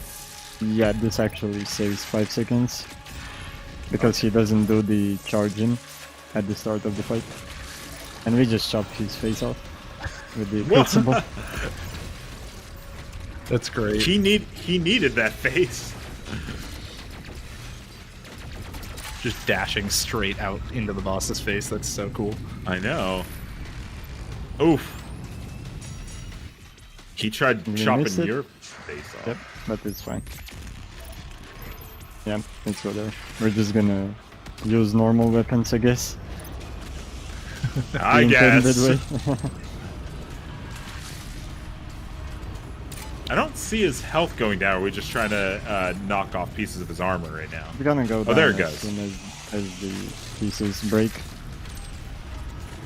Okay, that makes sense. We're almost there. Oh man. I'm so excited. Are we going to be able to see your in-game time when this is over? No, there's no speeding clock, and he's dead. Oh, So okay. the timer stops here usually. And that GG. was And- Doom Eternal. In time. World record. GG. Ooh, big Damn, that donation was coming awesome. Yeah, thank I you. I enjoyed running this for you guys and showing all the people the run. Lots of people I recognize are in the chat, so hello everyone, and thank you for Yeah. coming. Thank you was- IGN for having me there. Here. Well, we're It's, not done yet. I'm gonna read a few of these smaller donations, and then Okay. Yeah, I have. and then some we're gonna go into interview shout-outs mode. to do. Sure. Okay, so from Anonymous, oh no, I already read that one. Okay, so quite a few people have donated. We have the first one I'm gonna read is Wahoo. I have no idea what that's in reference to. So that's $5. Even Numbers donated $1.88. I guess that's even for the most part. An Anonymous $50. Wired Guy did $10. Rip. I'm not reading that one. Backwards Long Jump donated $1. Jacer and Dragno donated $3.21, and Provile Name did $1.69. Nice. That's awesome. Super close to 5K. dude. and we have a new top donor, Brendan G, which I assume is somebody I know, with $250. So we're almost there. We have 6 minutes. A lot of people are asking what the timer, if the timer is going to stop. No, that timer is when IGN Expo 1 starts. So that timer is going to go. So we have 6 minutes exactly to close the $350 or so gap. Oh, I love these credits because it's just like devs. That's super cool. I also like how you got this. Yeah, you basically, the way you have it set up is the speedrunners need to beat the game within this time, or they're cut off. We're going to the other 100%. 100%. It was one of those things where I was trying to decide. I'm like, okay, Xamide says he can beat it in, let's say, an hour and a half. Do I give him 15 minutes of pad, or do I give him like 5 minutes of pad and really put the stress on? I'd say you did pretty well. You ended and we had, what, like 8 minutes left? That's not bad. Yeah, was apart a from that death in Arc Complex, it was pretty smooth. Right? Yeah, that was an incredible run to see. That was super cool. We'll call it intentional death. So it looks good.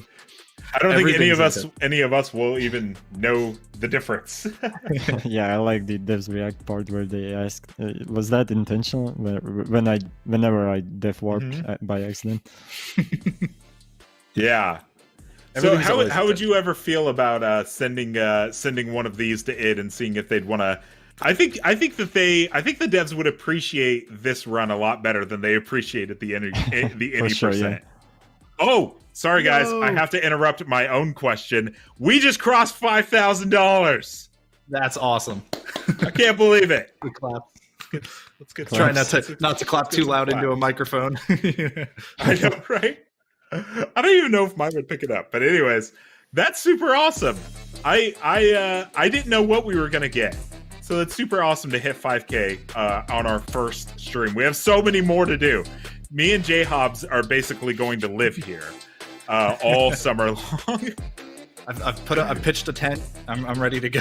I'm just He pitched a tent in his own house. yeah. I got provisions for the next week or two. It's fine. Yeah. You know what I love about what I'm seeing right now is it looks like Xamide is a developer. Just because Undercover. they great. went back in and they added him to the credits.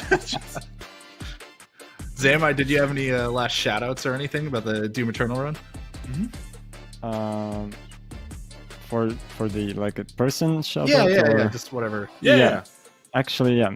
I wanted to thank a few people.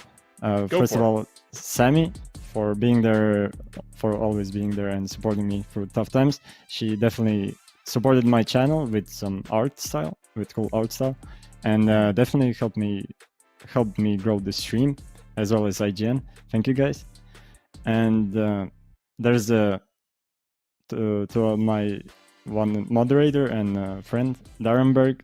His family is going through a tough time. His mother has been hospitalized. She had a stroke, and I just wanted to say that I hope for her full recovery, and I want her to know that she raised a good son and a very helpful person. And yeah, that's all from me. That's awesome. and so Xamide, where can we find you after the expo starts and we'll no longer see you on screen? Where can we find you for more Doom Eternal speedruns? So I mostly stream on twitch.tv/Xamide. On YouTube, I mostly upload my VODs of the speedruns. I'm going to continue running Doom Eternal for now. And in the future, I might start picking up different games to speedrun. This definitely picked up my attention, and I quite enjoyed speedrunning. Well, Xamide, you are no stranger to IGN now. We've had you on several times, and it's been very cool. I hope this isn't the last time. I can't imagine it would be. J-Hobbs, where can we find you after this? I'm on Twitter at J_Hobbs or on Twitch at twitch.tv/JHobbs296. Got to get that shortened, but somebody's claimed J-Hobbs. It's annoying. But also, I wanted to shout out, I do a weekly show on the Games Done Quick channel. So that's twitch.tv/GamesDoneQuick every Thursday at 7 p.m. Eastern, called The First Step with my good buddy Keezeron.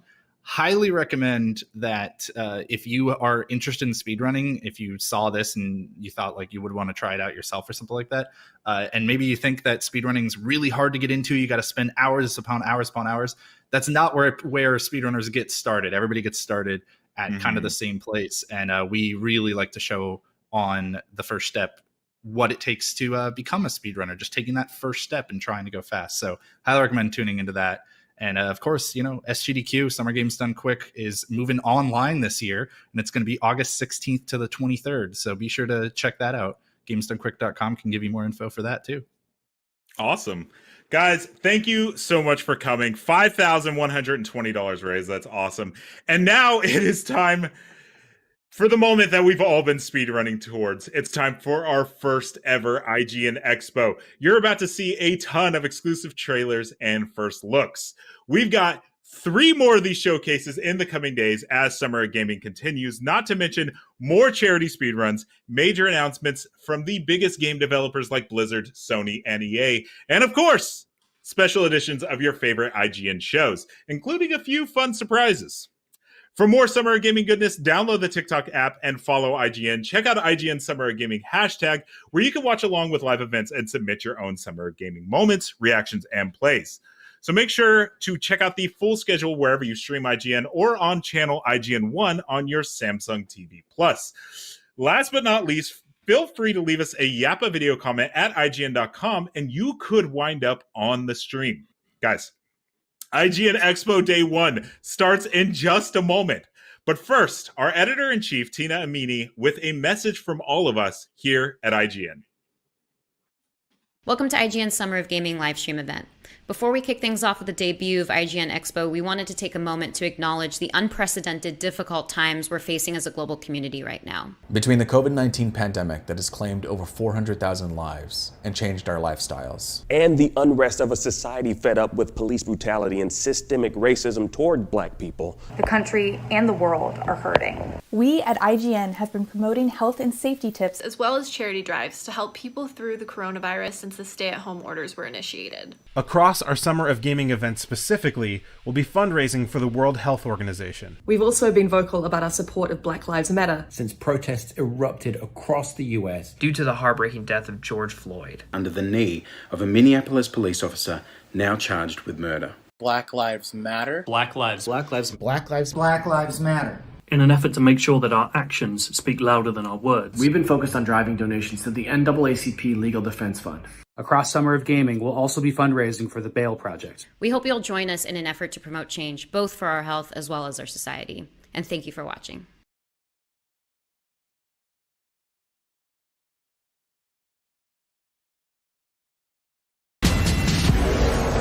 Summer is here. It's the time to get up close with the biggest games headed our way, along with first looks at what next-gen consoles have to offer. And if you want non-stop coverage, IGN is the place to be. Welcome to Summer of Gaming, a multi-day streaming event jam-packed with huge reveals, jaw-dropping new trailers, exclusive gameplay footage, and our first looks at what next-gen holds for the future of gaming. Today, we're checking out never-before-seen demos of highly anticipated titles. We'll be facing a stampede of evil mutant velociraptors in second extinction, then descending into madness in the punishing nightmare hellscape, exclusive gameplay reveal of Mortal Shell, as well as dropping exclusive announcements and brand new trailers you won't find anywhere else. Sit back, relax, the very first IGN Expo starts now.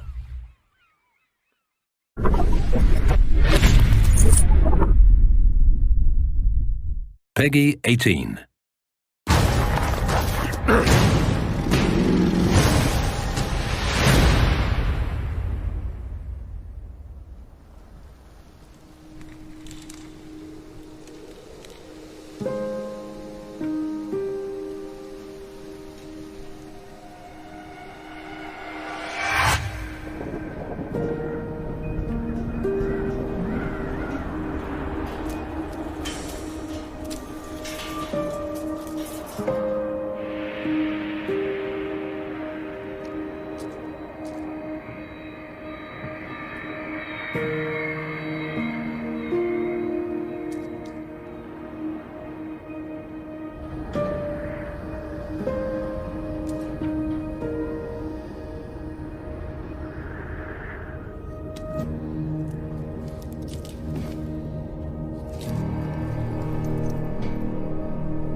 You just watched the trailer for Werewolf the Apocalypse Earthblood, which you can currently wishlist on Epic Games Store. Go check it out and stay tuned into updates by following Werewolf Apocalypse on social media or joining the official Earthblood Discord. Welcome to IGN Expo #1, our own Summer of Gaming showcase packed with exclusive trailers, brand new gameplay, developer interviews, and a whole lot of other buzzwords I think I already said in that sizzle reel at the top. I'm Max Scoville, and I'm here with Sydney Goodman and Brian Altano, and apologies if you don't like our faces because you are going to be seeing a lot of them, and also, we can't do anything about them. But what we can do about those faces, and with those faces, is use them to tell you that this is just the first of 4 epic IGN Expos that we have planned, so make sure to check back for regular updates on the latest in gaming. You can watch us wherever you stream IGN, or live on your TVs by tuning in to IGN 1 on your Samsung TV Plus. Additionally, all summer of gaming long, IGN is asking you to give to the World Health Organization and the BAIL Project. The COVID-19 Response Fund is dedicated to studying, tracking, and combating the coronavirus pandemic. The BAIL Project is a nonprofit that pays bail for people in need, reuniting families and restoring the perception of innocence. And by donating, you'll have a chance to win codes for games like Resident Evil 3 and swag from companies like Bethesda. Be sure to click the donation links in the description of your video player or go to donate.ign.com for more information on how and where to donate. Keep those donations coming. For even more Summer of Gaming goodness, download the TikTok app, follow IGN, and check out the Summer of Gaming hashtag on Twitter, where you can watch along with live events, submit your own Summer of Gaming moments, reactions, and plays. And now, let's get this thing rolling with what you're all here for, some world premiere video game trailers. World premiere.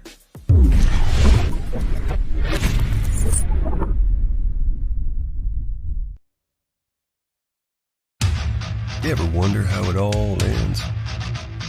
What if it ended with a song?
enjoy this.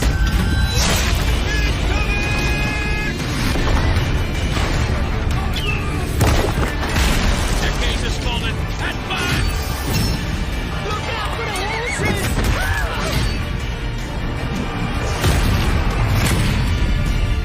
Torch this village! For you!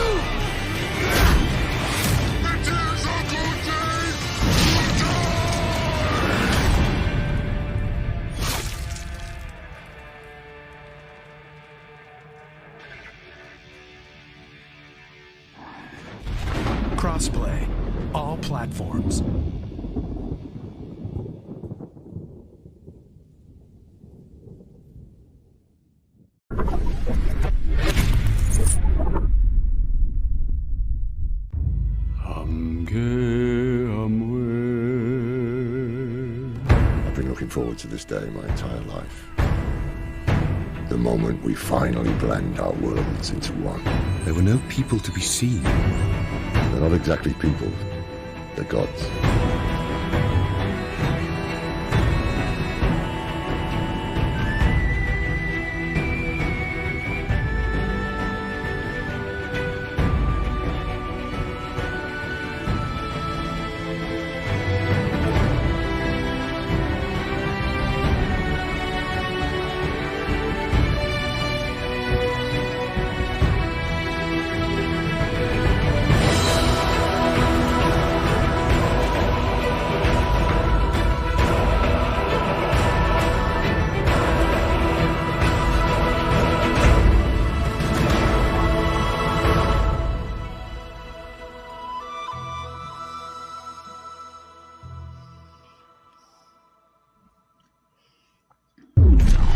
Hey, Sydney, do you hate dinosaurs?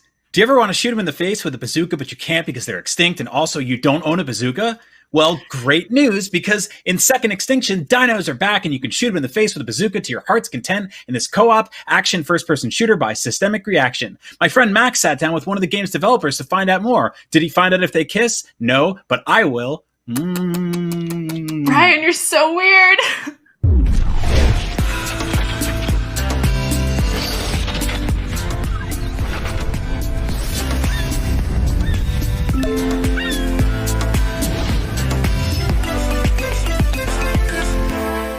Well, bad news, everybody. Mutant dinosaurs have overtaken the Earth, and it's up to you and two friends to take them on in Second Extinction. Here to tell them about this new game where you shoot a whole lot of dinosaurs is lead producer Brindley Gibson. Brindley, welcome.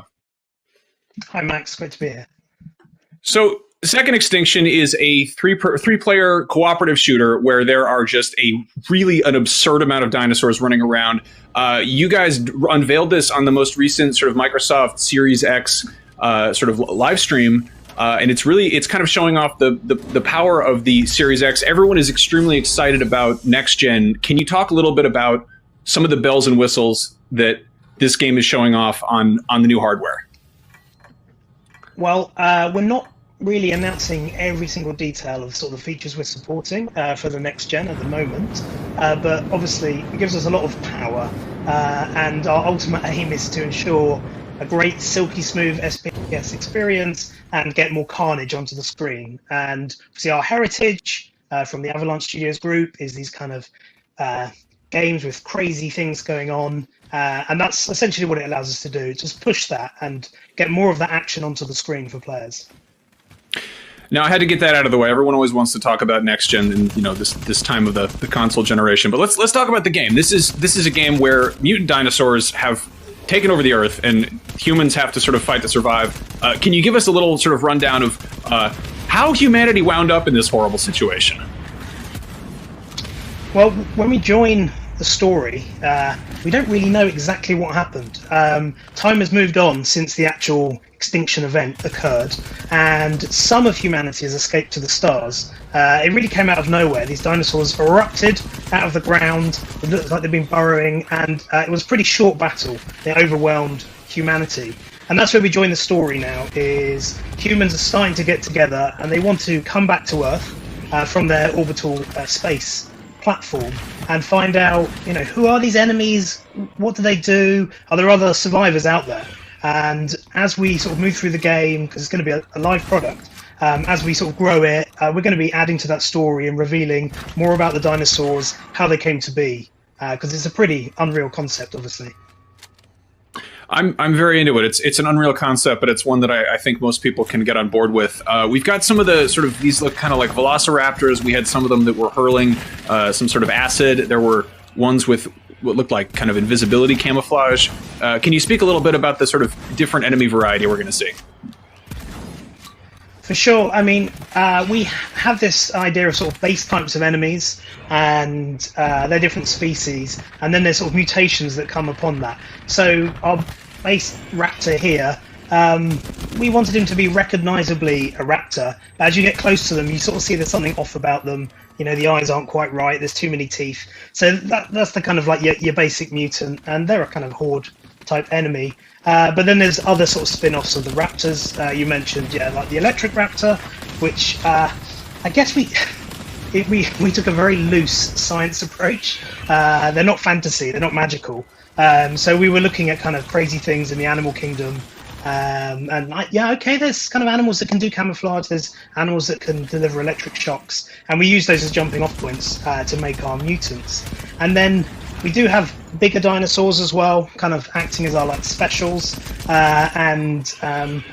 We've got a T-Rex. I mean, we have to have a T-Rex in this kind of game, but obviously bigger and badder than your traditional T-Rex that you would see on screen. Now you're taking some liberties with the sort of the science side of things, which is completely okay because video games are supposed to be fun. Is there any chance we're going to see, traditionally more, more gentle herbivore dinosaurs reimagined as killing machines that we get to take on, or is it just going to be carnivores that we're pumping full of lead? No, it's all types of dinosaurs, and we're going to be building up that roster of enemies as time goes on. Once we launch the game, we've got some really cool plans. Obviously, dinosaurs as a starting point, they're pretty awesome as it is, and then you're mutating them, and you can go pretty wild, and we have had to sort of rein ourselves back in and go, wow, for later we can go that's going too far straight away. There's a lot we can do with it, and I have to say, these are evil mutant dinosaurs, right? You say even the herbivores are mean. I mean, that was a challenge. Like, how do you make them not cute? How do you make them look really nasty? And the art team have done, and the animation team, I should say, have done an incredible job of taking something that we all know and love and think, oh, they're so cute, to make you think, no, that's not cute. That's really not nice. I don't want to come against that. Yeah. So herbivores and carnivores, they're all dangerous in Second Extinction. I love it. I would love to continue talking about the dinosaurs, but we should probably also address the humans. Is this class-based? Is everyone kind of kitting out their own character with different loadouts? Can you speak a bit about how that comes together? Sure. So we've got at the start of the game, we've got these 4 heroes, and they are an international cast, sort of from around the world. We wanted to get across that this was an international conflict. The whole world has gone down.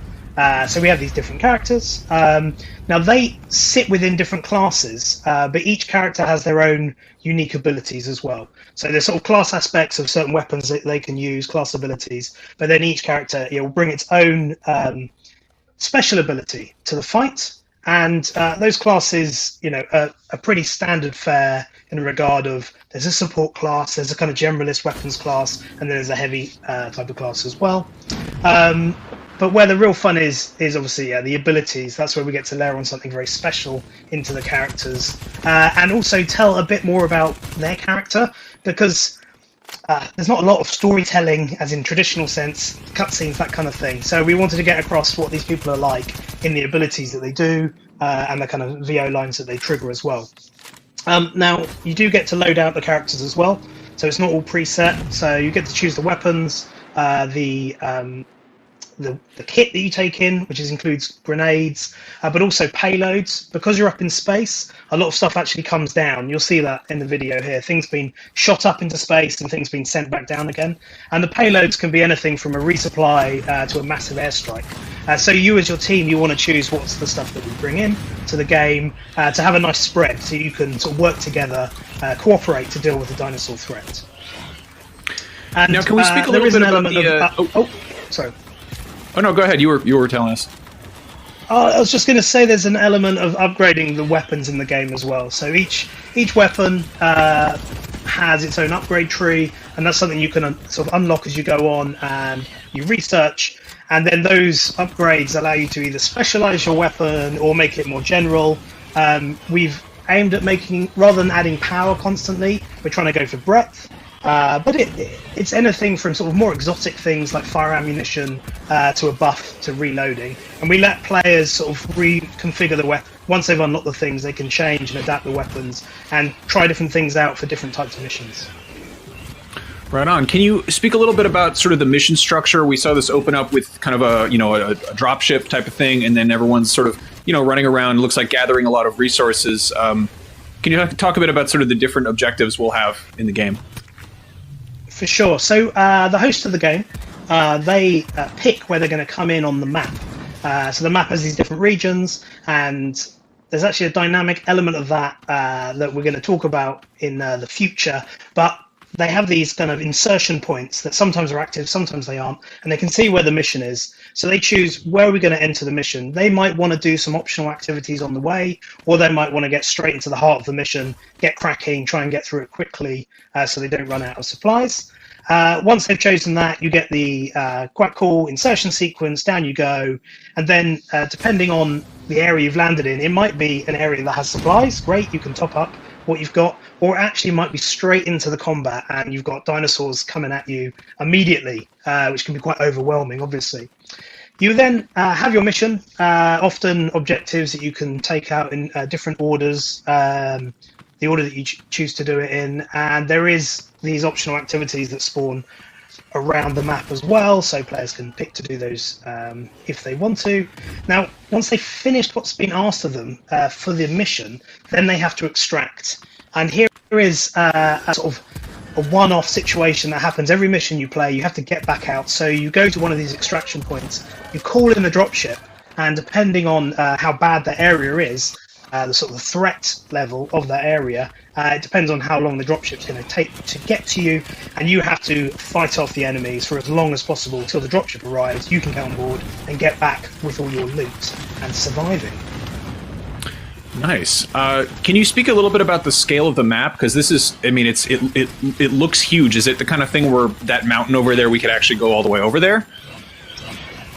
Yes, so obviously the heritage, Avalon Studios is all about these open world games, and we're not actually talking about this as an open world game. We're talking about this as a big map game, because we have units, you know, on their feet, moving around. There's no vehicles in the game apart from the dropship, and we found that actually the best sort of play experience was for a more compressed map. I mean, it's still pretty big, and you can go anywhere you like, as you would expect from this kind of game, but it's not the enormousness of other open world games out there. So yeah, we like to call it a big map game instead. I like that. That's fair. Can you speak a little bit about when people will get their hands on it? Do you have a release window planned? Any plans for a beta or anything like that? For sure, yeah. Well, we're not announcing the release just yet, but it's going to be announced very soon. There is going to be a beta. You can actually sign up to that now on the website, which is secondextinctiongame.com, and there's a war support /war support. You can go there, and there's a cool little referral scheme. So if you get your friends to sign up, you can get some exclusive kits for your characters, exclusive skins, that kind of thing. And yeah, we really want to start engaging with the community now, get a lot of people into the beta, get their feedback, and sort of grow it together with them as time goes on. Nice. Well, shooting mutant dinosaurs in the face is fun, but it's even more fun with friends.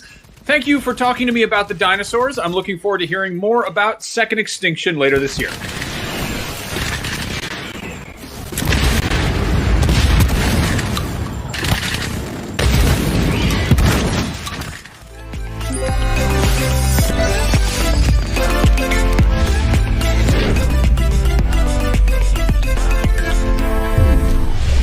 Max.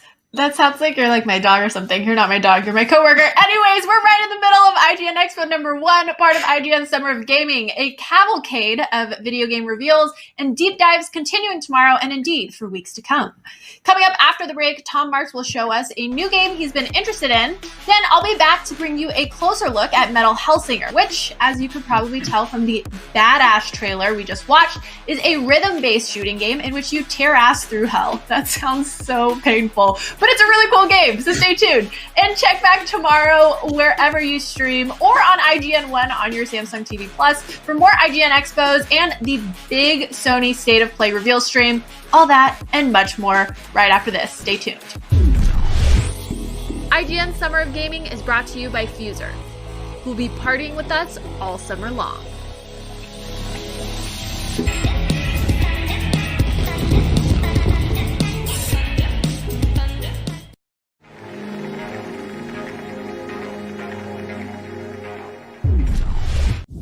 The biggest gaming event of the year is IGN Summer of Gaming, and it's almost here. Tune into IGN throughout June to see the latest and greatest in game reveals, news, trailers, next-gen coverage, and more.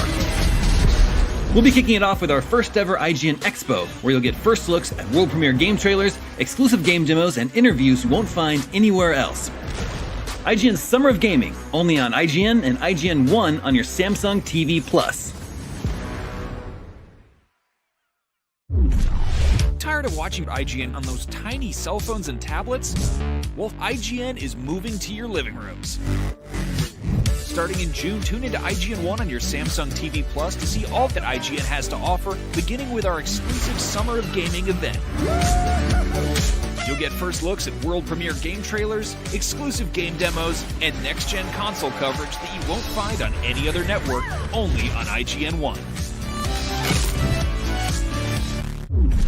The next generation of video gaming is on the horizon, and IGN is here to bring you the latest PlayStation 5 and Xbox Series X news and analysis in our new weekly show, Next Gen Console Watch 2020. We'll bring on the experts to discuss and analyze all the latest developments around these new consoles. From frame rates, services, features, peripherals, and even all the new tech jargon, Next Gen Console Watch 2020 will keep you up to speed on everything leading up to the next generation of gaming. Join us every Friday for a new episode. News, games, and more is IGN's live news show every day of the week that covers all the day's news about games, movies, comics, and of course more. This is our daily live show that takes a rotating cast of IGN talent going over all the latest news of the day while taking live questions and comments from chat. We're live every Monday through Friday at 4 p.m. Pacific, 7 p.m. Eastern, and you can find us on mixer.com/IGN, youtube.com/IGN, and twitch.tv/IGN. See you there.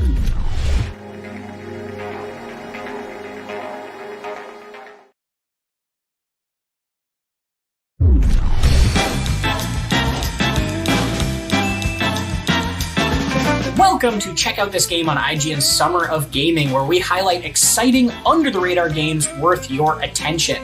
This first one asks the wonderfully ridiculous question of what would happen if you took GTA 2's top-down action mayhem and set it during medieval times. Take a look at some exclusive new gameplay from Rustler Grand Theft Horse.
Like what you see? Then head on over to IGN.com or YouTube.com/IGN to watch the full extended version of this gameplay.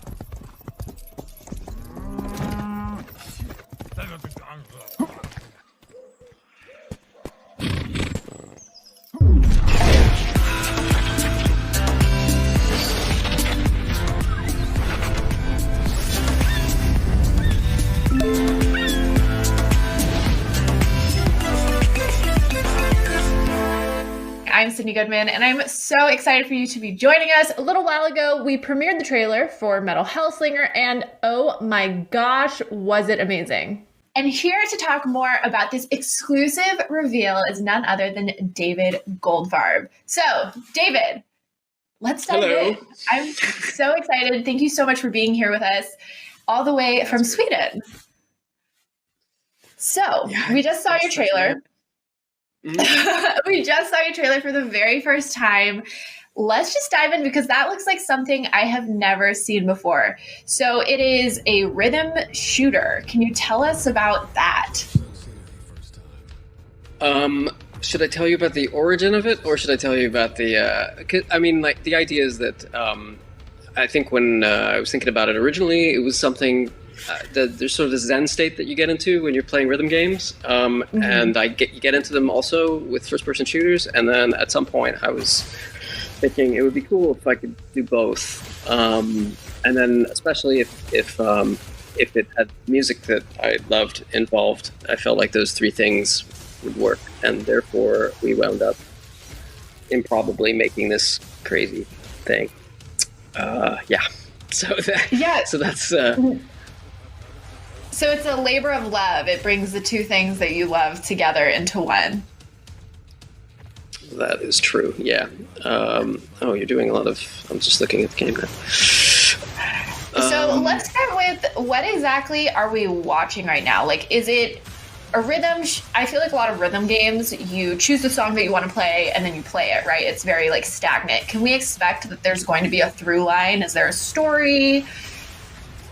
Yeah. So it's unlike. I think there are games that typically do this, and they are static, as you point out. You have like a static track that you're trying to play against. And we tried that, and it wasn't fun. And we're like a shooter. We've made a lot of shooters internally. At the people at the studio. And so knowing that, we wound up making a shooter that has these rhythm components rather than a thing where you're on rails and you're trying to do things that essentially like limit your agency as a player. So for us, it was more important to make it feel like organic and dynamic than it was to have you follow like a static song, and that the music is also a huge part of this. So the music here is dependent on kind of your performance. So like right now you're at 16x, you can see right there. So like the vocals are actually playing. If you drop down, like layers of the music begin to drop out. So like for me or for a lot of people like who want to hear the music all the time, you want to both for scoring purposes and for just like hear the music that you really dig. You want to keep it at 16. You want to keep the multiplier as high as possible to get all that stuff. Wow, wait, that's such an interesting component because I feel like I completely agree. You almost are motivated not just to kill the enemies, but also because you want to hear the full track sort of a thing. So let's talk about the scoring a little bit. How does the scoring work exactly? Well, I mean, right now, this is like a super early build, so actually we had to disable like, a whole bunch of scoring stuff, so... but like in principle, like there's a whole bunch of criteria that we're evaluating, like you keeping the beat, like you see right there, using paths to kind of keep the beat up. So everything that you do, every action that you take, like shooting the enemy or hit it, you see yourself hitting him on the beat there, killing him on the beat, or any number of other actions. All those things give you score, and the score is multiplied by the thing that you see up there. That's a sort of multiplier. And there are any number of things that kind of give you score in the course of the game. So, and then at the end of the level, there are a number of other criteria that are applied, and those things collectively give you like your accuracy. Gotcha. So are you progressing through the level once you hit a certain number? So like we just saw 900,000. So once you pass 900,000, let's just say, does a higher level enemy appear, or are you just trying to get the highest score possible as you go throughout the level? You're trying to get the highest score for the leaderboards and also to earn souls, which is I probably won't talk about right now. But those things are a point of progression and persistence things give you access to other, whether it's upgrades or other things later in the campaign. And there is, but the thing you asked originally, is there like a story? The answer is yes. So we can talk about that, or I can avoid it. Yeah, no, I would love to dive into the story if you're willing to tell us about it. I mean, it takes place in hell, as we saw in the trailer. I can talk a little about it because I think the marketing will kill me if I reveal too much. But what I can say is that you're playing this character, the Unknown, and she is the sort of or she's the one who is there to, in theory, overturn the order of the Hells and replace order with chaos. At least that's the sort of broad setup. And there's this ruler that's sort of the Red Judge, who's I don't know if we've seen them, maybe we will later. And they're the antagonist. They're the immovable object to your irresistible force. And so that's kind of like the two of you are sort of opposed to one another and are eventually going to come into mortal conflict. And so yeah, so that's the setup. And you travel through all these different hells, and things will happen. And there is hopefully something like a story that's super metal that people will enjoy along the way.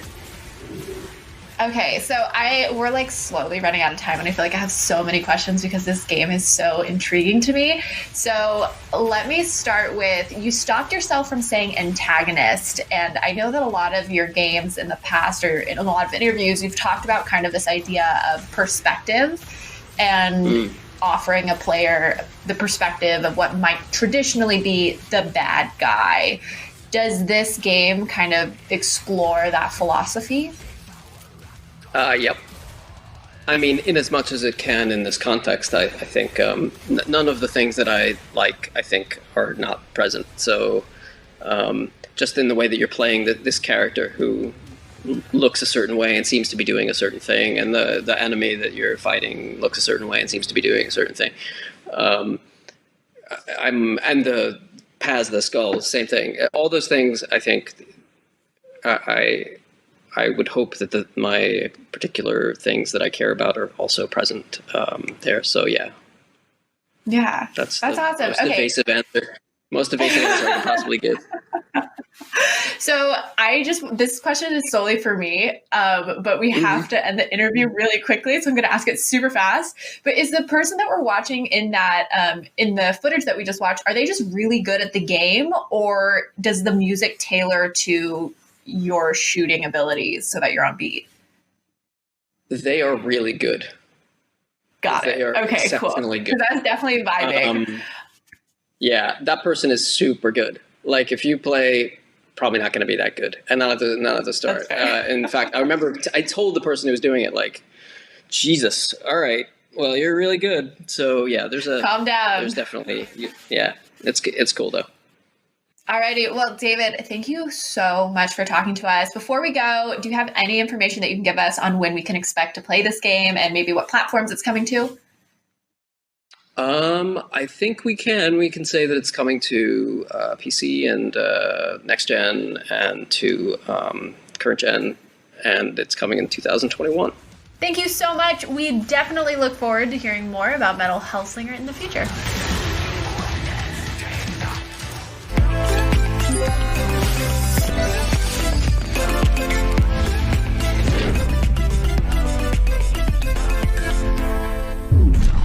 Oh, hey, you. Well, now we head from a bullet hell to a concrete jungle. If you're a fan of the Yakuza series, Yakuza Like a Dragon is probably already on your radar, and you know what you're in for, which is a densely packed city map full of minigames, organized crime, and ridiculous brawls. In case you're unfamiliar, here's 15 minutes of exclusive first look gameplay with one of the producers telling us all about the new game. Quick question though, will someone get beaten over the head with a bicycle? No, I'm kidding. I already know the answer. Of course they will. Let's see what else Max found out about Yakuza Like a Dragon.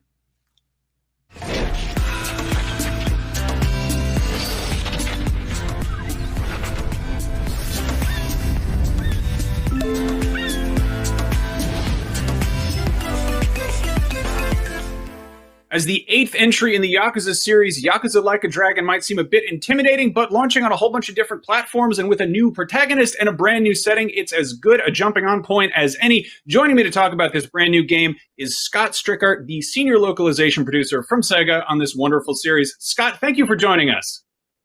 Always good to hang out with you, Max. So, I have been somewhat on media blackout with Like a Dragon. This is obviously a huge, big new installment that is doing a lot of new stuff with the series. It's already been out in Japan for a little while, but you guys always go a really long way with how you approach localization. For people who haven't been paying close attention, can you give us a little bit of a rundown of what the setting is, who the main character is, and what we can expect to see? Right. So our previous protagonist, Kazuma Kiryu, his story arc ended in Yakuza 6, and we are picking up the new character, Ichiban Kasuga here, the brand new storyline, all featuring him. He's our new protagonist, and he's very much a different guy than Kiryu ever was. There's a lot of different things about him that are that, you know, where Kiryu is, we all kind of know him. Ichiban's going to hopefully steal everyone's hearts as we get into his story. So his primary story takes place in Yokohama, which is a city kind of adjacent to, well, it's in Tokyo, but it's, you know, a different suburb. So it's a completely new city for us. It's like 3 times the size of Kamurocho, and it's going to be pretty cool. Now, one of the big, huge changes that's happening this time around is that Yakuza, which is, you know, historically a kind of an action beat 'em up, is now a party-based, turn-based RPG. Can you talk a little bit about that and how you're maintaining the same level of expectation for totally over-the-top action in a, you know, a more of an RPG setting? Absolutely. So Ichiban is his story is heavily dependent on his friendships that he makes with these other characters. They're all kind of coming from the same kind of climbing out from rock bottom kind of situations. It's a lot of people kind of from the edges of society coming together, and the dev team really felt like the best way to portray that was to allow the player to play as more than just Ichiban, to really kind of hang their hat on that like friendship thing that's kind of happening with Ichiban. So he's a very charismatic dude, and he attracts people to his kind of demeanor, but at the same time, he's a retro gamer. So these kind of RPG battles that are happening are very much kind of his mindset kind of happening in that you're looking at whenever the battles kind of transition. You probably saw that like when the battle transitions, the enemies that are he's fighting literally become like this almost kind of like monsters, and that's all kind of happening in his head, being portrayed kind of in the game. But we absolutely haven't forgotten our roots as an action game, and there's all kinds of ways that we're playing heavily to the audience who expects kind of more quick snappy kind of action. So that's all kind of incorporated into this RPG turn-based system that kind of under the hood will allow you to still kind of perform the action that you will love and know from the Yakuza series. I dig that. So your party and your friends that you're making, can you talk a bit about how much variety you're going to have in terms of party members and characters you're going to be meeting along the way? Right. So right now we have the full party of 4. You can get up to 6 plus 1 party member, optional. And that's going to be one way that you can differentiate your party. But we also have a full-on job system with 19 jobs that you can take up. And, you know, a lot of the times I think when you think of a job system, you're like, all right, you know, here's my thief, my ranger, my mage kind of things. But we're using a classic Yakuza approach for this and allowing you to select like real life jobs. So, we'll show some of that gameplay in a bit here, but we'll change all the jobs for the characters. You'll see some of that kind of come into play. Now, in the previous Yakuza games, you occasionally get different outfits, but they're usually not something you can unlock until later in the game. Are we going to see? I don't know if armor is the right word, but sort of different wardrobe for Ichiban and your party members. Yes. So each job has its own custom outfit, and then in addition to its own custom outfit has a couple different variations on it. So not only that, there's going to be all kinds of unlockable kind of costumes that, like we always do, that we throw those into the free add-on stuff that like Yakuza does. We're one of the only people who continues to just throw free content post-launch, and those all will have costumes in it. Now, the setting, I want to talk about this. How would you say it compares, other than just in terms of scale, to some of the previous settings like Sotenbori or Kamurocho? So Yokohama is a massive port city, and it's got like 9 different districts. So you've got the uptown, you've got lowtown, you've got downtown, you've got the commercial district, you've got an industrial district, you've got Koreatown and Chinatown, and all these different like areas kind of have their own vibe and their own feel to them.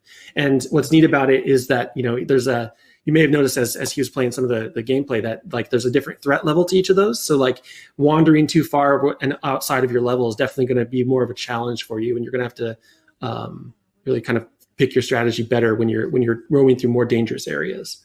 In terms of enemy variety, we've seen like the wonderful, there's the threatening men, and there's delinquents, and there's various grades of street thugs.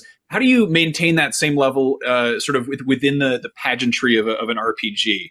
Are there going to be? Are we going to get fantastical here? Is it going to get really like over the top? You probably saw that as like I was mentioning, like the enemies are literally transform, and that's something that we play into really heavily. There's all kinds of different types of monsters. You add them very early on in the story. You gain what's called a Suji Dex in your as an app on your phone, and if that sounds familiar, there's a reason it does. But so you're basically running around collecting these monsters into your phone app, and they're all very, very kind of homage-y type of enemies to RPGs, while at the same time mixing them with that Yakuza like real life level. So like that guy that changed into a berserker, for instance, that we used a lot of Western names that are kind of they're very much an homage to a very particular series that Ichiban is a fan of, called Dragon Quest. I love that. So this feels like a Yakuza game where you're playing as a JRPG nerd within the game. Like there's that level of like, it seems very meta. It's a little meta. Yeah. There's like a whole conversation that Ichiban has with his party members early on. And he's like, guys, did you see those monsters transform? And they're like, no, bro, but whatever it is that you're thinking, like, that's fine as long as it helps you fight. I guess we've seen, I think I caught a glimpse of Kiryu showing up in one of the trailers or some gameplay. Can you talk about sort of how this is going to intersect with the existing, Yakuza Judgment universe? So it is definitely set in the same universe. When Ichiban gets out of Ichiban takes the fall for a crime that he didn't commit, very similar to our previous protagonist. But when he gets out in the year 2019, it's a brand new world for him, in which the Omi Alliance has essentially taken over Kamurocho. And if you're familiar with the kind of rivalry that the Omi and the Tojo clan have had for the last 6+ games, that's a huge deal, right? Like it's massive. And so all of that is kind of unfolding in the background as Ichiban is continually like kicked lower and lower. And like you mentioned, Kiryu and some of our previous pro tags even are kind of in the background, and you'll definitely intersect with them kind of later in the game in a way that is epic, but I don't want to spoil too much. Now, I think my favorite part of the Yakuza series, obviously the super heavy duty, dramatic, operatic crime stuff is cool, but I love all of the weird sub stories and just, side characters you run into along the way. And you and the localization team always seem to have a really good time bringing that stuff to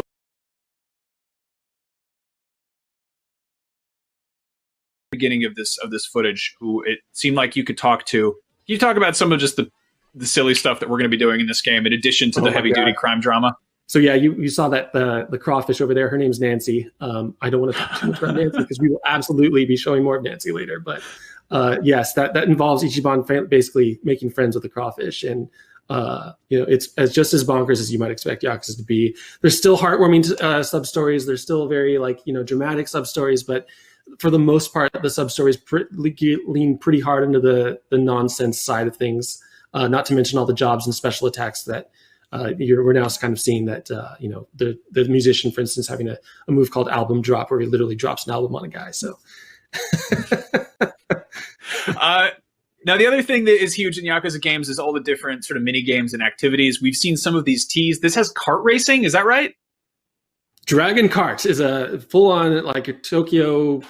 It's very popular in Japan, where you like get in those like little go-karts and run around the town. But of course, we had to bring our Yakuza twist to that with rocket launchers and satellites and all that kind of nonsense and machine guns. So that's very much a mini game you can play. I think later in this footage, we're going to show a little bit of Can Quest. You can hop on like a rickshaw and start collecting cans, but for a little bit of side income. And that's hilarious. And here we are.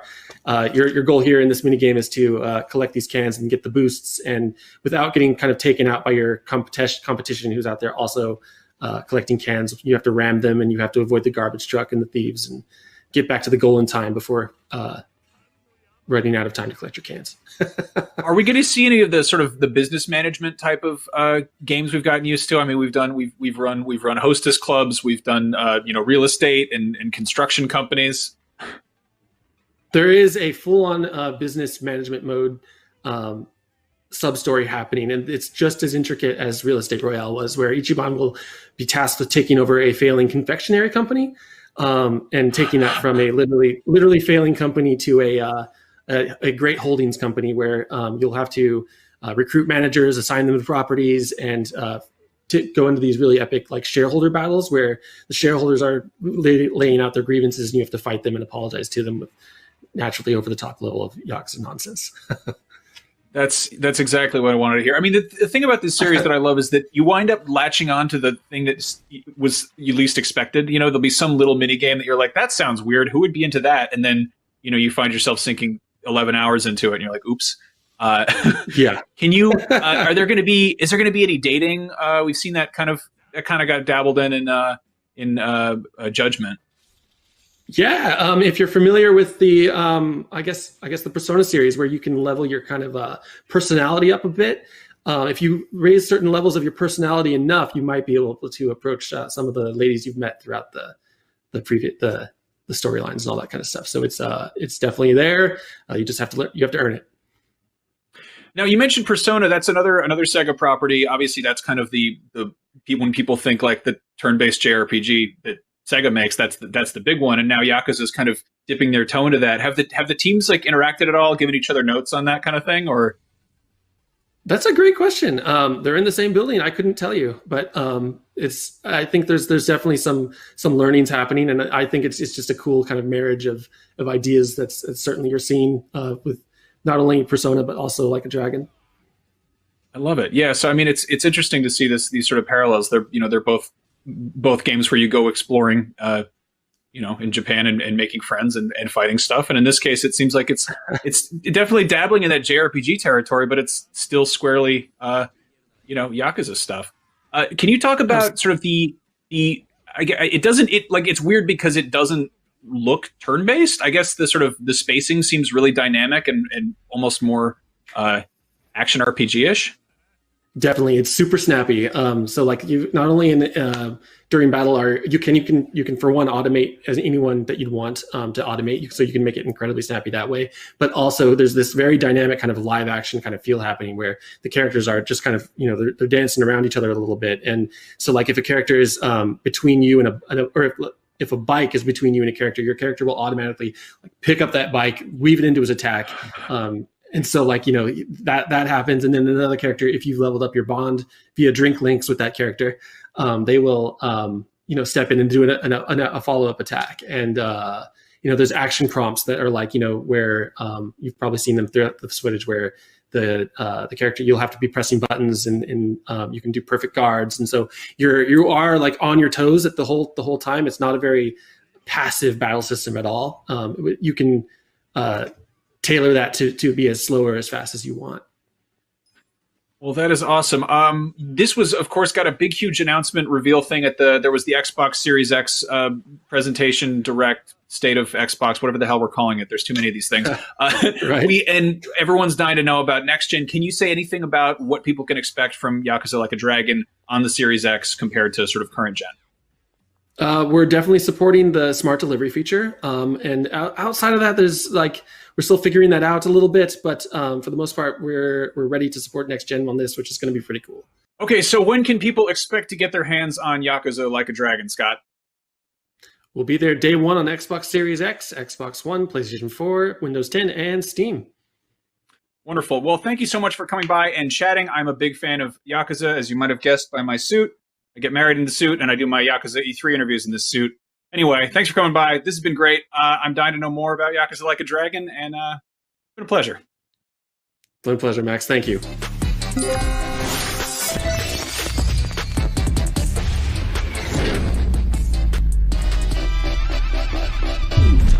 Now that we're up to speed on Like a Dragon, it's time for another quick break, but don't worry, it won't drag on. Stick around for another round of exclusive new game trailers, the latest on Borderlands 3 DLC, and more as IGN Expo Day 1 continues. Then check back tomorrow for another charity speedrun, IGN Expo number 2, and Sony State of Play reveal stream. Summer is just getting started. IGN Summer of Gaming is brought to you by Fuser, who'll be partying with us all summer long.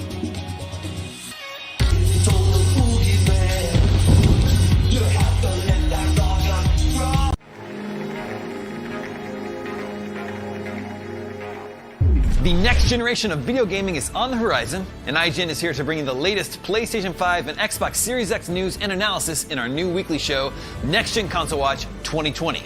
We'll bring on the experts to discuss and analyze all the latest developments around these new consoles. From frame rates, services, features, peripherals, and even all the new tech jargon, Next Gen Console Watch 2020 will keep you up to speed on everything leading up to the next generation of gaming. Join us every Friday for a new episode. Not only is IGN the world's biggest media brand for games and entertainment, but we also have a team of some of the world's biggest fans of your favorite franchises. From breaking news and exclusives, never-before-seen looks at movies and games, to reviews, let's plays, and live streams, IGN brings you all the coverage you need, no matter where you are. IGN, the #1 source for all games and entertainment fans worldwide. Everybody loves watching a speedrun of their favorite game. But what if you got the opportunity to peek into the minds of the developers while they watch their games getting completely wrecked? That's exactly what happens in every episode of Game Devs React to Speedruns. You can do that. Oh my god! We invite you to ride along with the developers as they react to, question, and enjoy some of the most skilled players exploiting and speeding through a game it took years of their life to create. Join us every Saturday for a new episode. Hey there! Do you have opinions on games, movies, TV, or other weird stuff on the internet? You can take part in our new show, Power Ranking, where you can vote on all your favorite things on the internet. Do it now! Do it! Just go! Vote! Go vote! News, games, and more is IGN's live news show every day of the week that covers all the day's news about games, movies, comics, and of course more. This is our daily live show that takes a rotating cast of IGN talent, going over all the latest news of the day while taking live questions and comments from chat. We're live every Monday through Friday at 4 p.m. Pacific, 7 p.m. Eastern. See you there.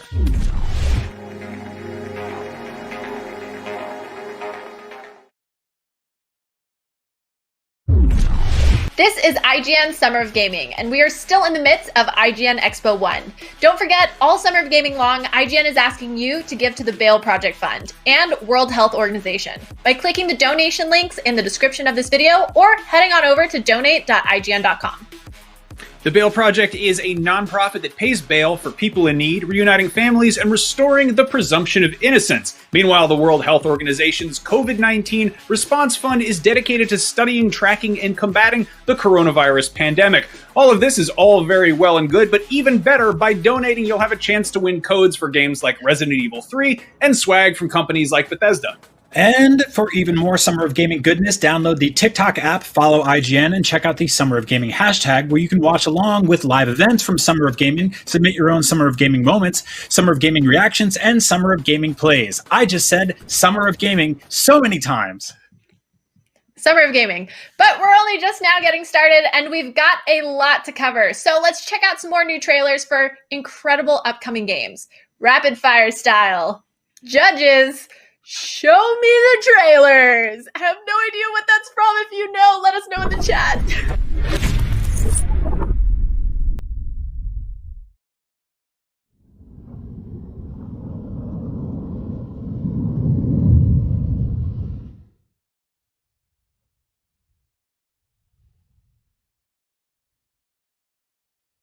Welcome to the Western Pacific. I'm Dr. Mirai Soto, and I'll be your eyes and ears on this expedition. I'm joined today by two colleagues. Hello, I'm Andre. And I'm Irina. First time on a live stream. Be gentle with her.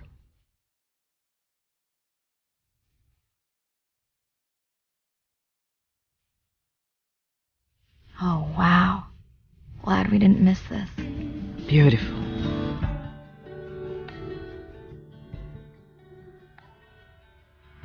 Why are you so focused on this pod and the baby?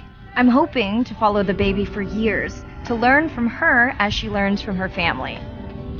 Hello, Mariah. Thanks for checking in. Feeling settled in the sun? Is everything tested out? Fabulous. The overhead speakers sound great. Glad I brought my tunes. Science is not magic, it takes patience. I'd like to believe in a little magic. Irina, did you expect volcanic activity here?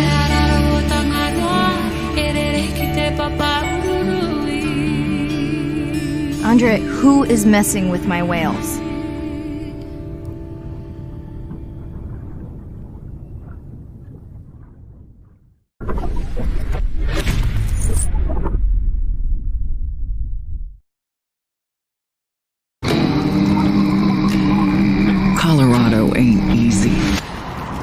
still got one foot in the grave.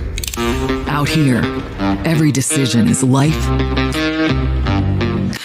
or death. Jesus, lay your forgiving hands on me. And sometimes the people with the biggest smiles have the coldest hearts. I've got one foot. The marshals are sworn to uphold order in Colorado Springs, but they're more like the patriarch's private army. The only orders they uphold are his. I've got 2 hands. The Gippers claim their God president will make America the shining city on the hill it once was. We'll preserve for our children this, the last best hope of man on earth, or we'll sentence them to... But they kill anyone they think is a communist. And they think everyone is a communist. Then there's the 100 families. They claim they want a better Colorado. And they do. But mostly just for themselves. Can you hear my plea? God brought me here. Now he wants me to leave. Every group has a plan for Colorado's future. Even those Butcher and Dorseys. But it's up to you, Ranger. Whose side are you on?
Yo.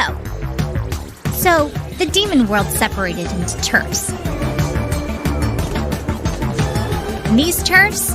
Yeah, they're filled with all kinds of nasties, alright. Each gang's got their big, scary leader, too. Want to tussle? Oh, God! You dare!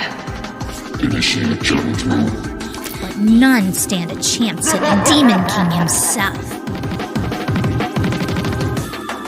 I say it's time to kick his sorry butt out of here!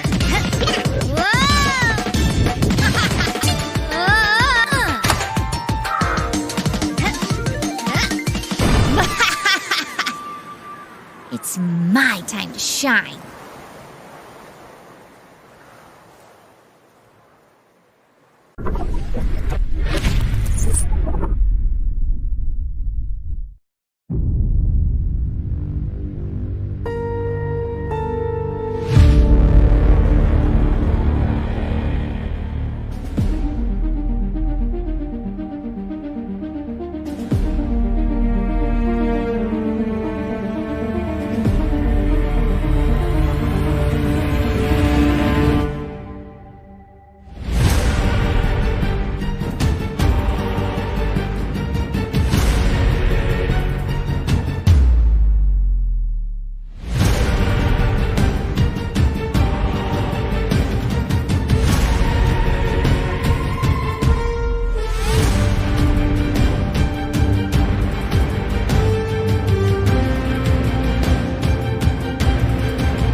If you liked those dual universe spaceships, you can actually download a file to 3D print one by visiting the Dual Universe site at dualthegame.com.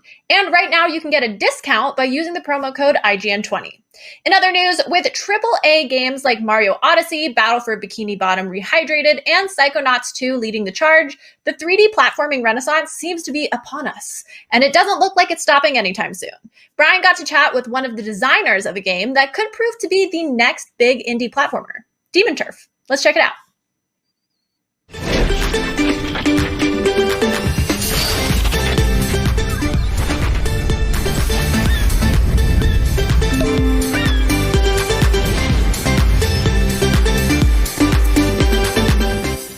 In 2017, retro platformer Slime Song captured our hearts and kicked our asses. And now Fabraz, the studio that gave us Slime Song, is back with something brand new, Demon Turf. From Fabraz, please welcome CEO Fabian Rossifar and lead programmer Ben Miller. So we have entered the world of Demon Turf, which is a brand new platformer that you guys are working on. Tell me about it. How did this come together, and what is this game? Basically, it kind of was something that was brewing in my head for a while. And I've always grown up with platformers, 2D platformers and 3D platformers. And we felt with Slime Song, we really kind of did everything we wanted to do with the genre. But we weren't quite done with what comes with a platforming game. And so we started experimenting with a 2.5D game at first that then developed into Demon Turf, our now 3D platformer, our big take on the 3D platforming genre. That kind of tries to combine everything we love from it, but then also trying to bring new things to it that are different. And we're just really, really excited to bring it to you. In a way, for us, this is kind of a spiritual successor to Slime Song. So did this kind of break your brains to have to work on something that was 2D and sort of traditional and was specifically, evocative of a entire style of game, a whole era of video games, to now jump into 3D? That took many other game developers like 15, 20 years to get accustomed to. And for you guys, it was just like 2 or 3 years. You're already into the next dimension. So what were some of the sort of challenges of going from 2D to 3D from a strictly platforming sense? I mean, honestly, and I think Ben can back me up on this, the weirdest thing about this project is how smooth it's been. Every time we tried out something new, it just kind of worked out pretty well. Yeah, I'd say, especially on the mechanical side, a lot of the tricks we learned from Slime Song, we kind of could extend and bring into 3D, and it just felt like a natural extension. Where actually was where we did like find challenges was more on the art style side of like, there's actually a lot of things that 3D makes a lot simpler that then combining 2D and 3D like this actually brings in whole new challenges of like spacing and trying to get, a tab on how enemies are facing and that kind of thing, that then we basically had to come up with new solutions for that worked for both of these kind of approaches. And this is because we are combining 2D art with 3D environments. I think that's kind of the thing that is very different about it and came with complications, but I think works out really well for just how cool it looks, I think. Yeah, it sort of reminds me of like when I first played Super Mario 64, and I was surprised at the amount of 2D elements in that game, so like fences and some blades of grass and stuff like that. It's almost sort of like this kind of Paper Mario-ish aesthetic where you have this 2D character that's kind of flipping on different planes or like going through sort of simplistic animation, but is still very animated. And so tell me about traversal in this game, because this character is doing a kind of incredible sort of array of different moves here, more so than I would say, there's been a sort of a renaissance of kind of N64-inspired 3D platformers in the last few years. This character seems to have like a pretty insane moveset. I saw like a hook shot and then transforming into a bat. We're now sort of like, I don't know, like underwater jetting through this tunnel. Like how did all this come together? It exploded. I mean, honestly, we kind of started working from the basics. You've got to jump, then you've got a double jump. Then we're like, okay, let's add some more dynamic jumps. We've got triple jumps, triangle jumps, super jumps, which are basically combinatorial ones that you can do with your other demon forms, which are the double jump demon form and the spin demon form, which allows you to traverse over a certain distance and then slowly fall. But then if you jump out of that, you create a super jump. And so that kind of just like it build up from each other in a really crazy way. And what we did for progression is that we decided some of these things we're going to lock out, and you unlock them throughout the game. And these are what we call the turf abilities. Basically, each turf brings a new one. And so the hook shot is the first one.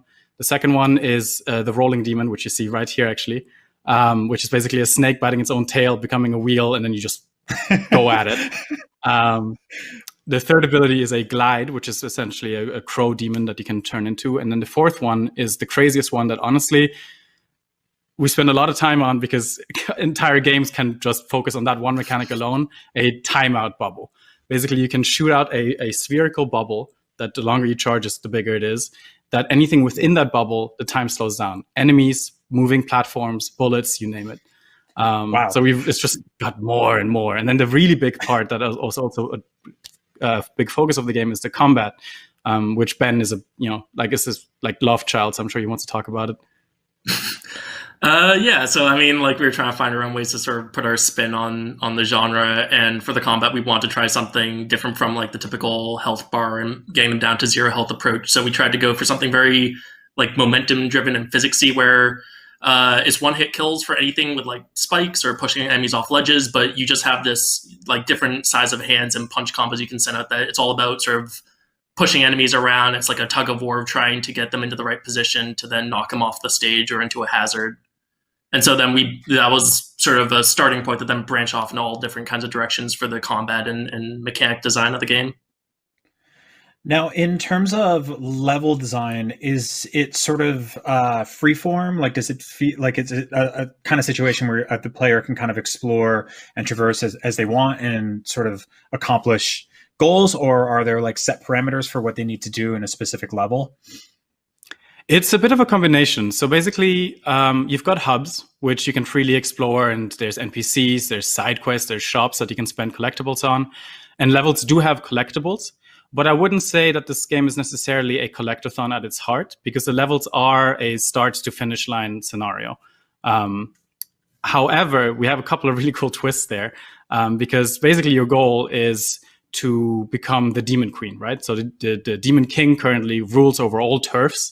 And you first have to convince all the gangs of each turf to join your cause to then take on the big honcho. And that means that when you go through a turf, which is basically a game world, and you go through all the levels, that's your first visit. But then once you've done them all and you've beaten the turf leader, you can revisit these levels, and they're completely remixed at that point. We call it the return state. And basically at that point, the time of day might have changed, the weather has changed, the layout has changed, there's new challenges. And that's kind of like our big twist that we throw in there, where essentially it's like New Game Plus, but you unlock it already right at the beginning, and it's far more than just a regular remix, but it's essentially a new level. Mm-hmm. And on top of that, then also... on top of that, there's also, that's when we introduce the turf abilities, so that you start re-exploring these levels with this new mechanic that lets you engage with sort of new parts you wouldn't have dealt with previously. And also it's kind of freeform, so that you have levels, but also you can do them whatever or you want, so that you have to get through a set number to fight the boss, but then also you can do whichever order and sequence you want to. Mm-hmm. Now, 3D platformers and 2D platformers in general have a sort of like long history of mostly kind of like happy, optimistic protagonists. You know, like they're always like a big, like even like literally Mario is just constantly cheering and saying Yahoo, Wahoo and stuff like that. Your character looks like she doesn't really want to be hanging out with anybody. She's pretty much like, she looks like me when I went on vacation with my family in high school, where I was like, I don't want to be here. Tell me about the protagonist.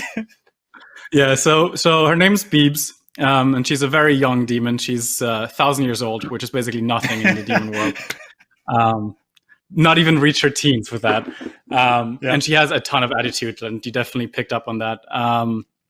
The thing is about her, though, that she's kind of, rough shell, but soft inside. She's kind of a softie. Because she does all of this. Her entire goal, basically, is to just finally have people take her a little more serious. Because whenever she says that she wants to do something, they're like, oh, yeah, sure, you will when you grow up. But she wants to prove that, hey, if I say I can take over these gangs, believe me, and like, please don't let me be alone all the time, because she's actually essentially an orphan. She has no parents of any kind. And so that's kind of the narrative that drives her. But on the exterior, without a doubt, she's all about, attitude.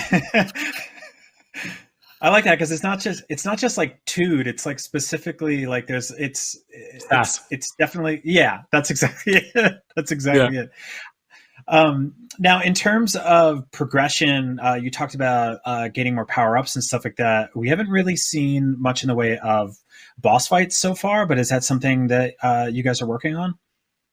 Yeah, so because the big narrative focus is that you have these turfs with their gangs and their turf leader, the leaders are the big bosses. And what I really like is that unlike a lot of other games where, you don't see the boss until you actually face them and then you just deal with them and you never see them again, these are real entities. These are characters that stick around.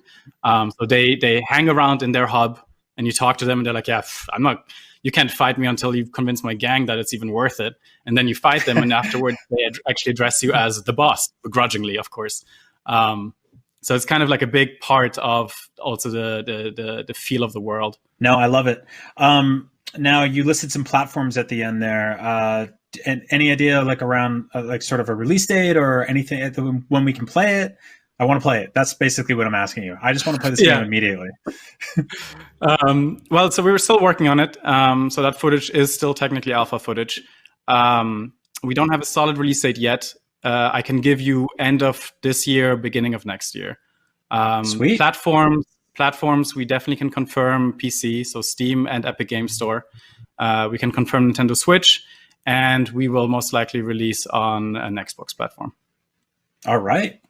That's awesome. Thanks, guys. We look forward to hearing more about Demon Turf in the future.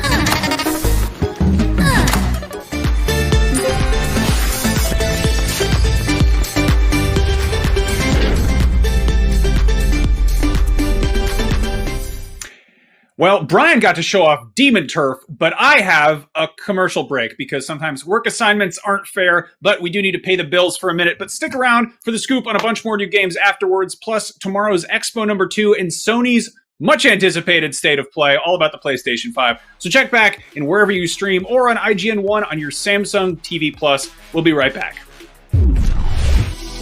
IGN Summer of Gaming is brought to you by Fuser, who'll be partying with us all summer long. A clear white man energy was on the streets trying to consume some search for the eat so I can get.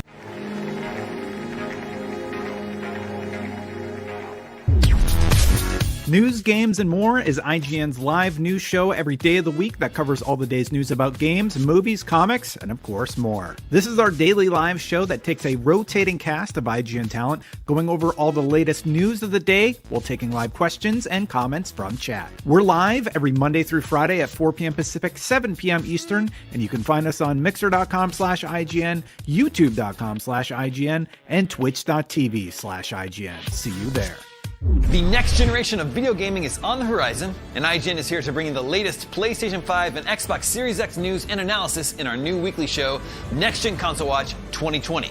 We'll bring on the experts to discuss and analyze all the latest developments around these new consoles. From frame rates, services, features, peripherals, and even all the new tech jargon, Next Gen Console Watch 2020 will keep you up to speed on everything leading up to the next generation of gaming.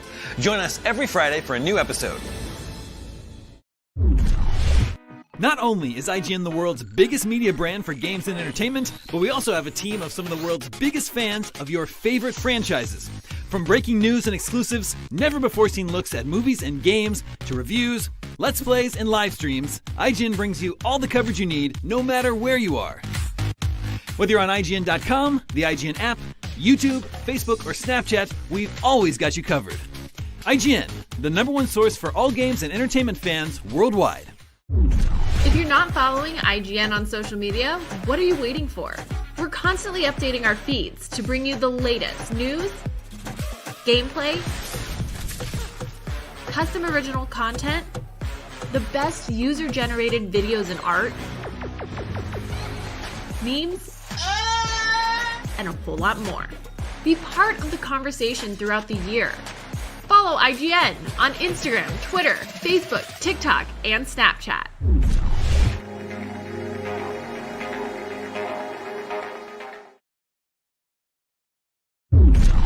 Welcome back to IGN Expo 1, a part of the Summer of Gaming. Don't forget, all Summer of Gaming long, IGN is asking you to give to the World Health Organization and Bail Project charities. Be sure to click the donation links in the description of your video player or go to donate.ign.com for more information on how and where to donate. Let's get back into it.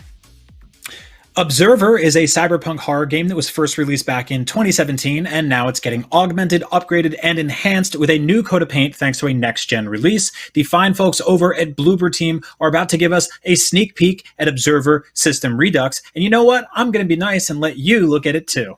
Take a look. Go ahead. You can do it.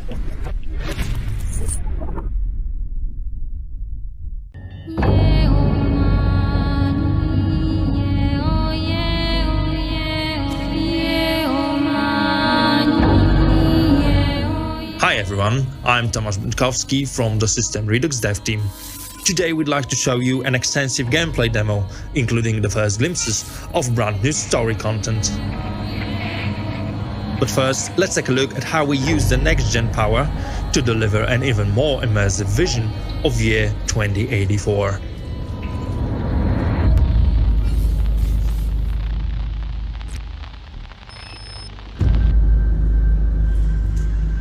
For Observer System Redux, we've rebuilt and upgraded the visuals in practically every aspect. The game uses now improved assets, including 4K textures, new high-quality animations and models, as well as upgraded particle effects and simulations. We've also significantly increased the overall lighting quality across the whole game, with the support of HDR and ray tracing, and thanks to such effects as volumetric lights or global illumination, System Redux delivers a much more atmospheric and impressive depiction of the dark cyberpunk future. Last but not least, we take advantage of the SSDs to massively shorten loading times so that they're mostly unnoticeable for the player. Of course, Observer System Redux will run at 4K resolution at 60 frames per second. Now, let's see the game in action. Run! Get help!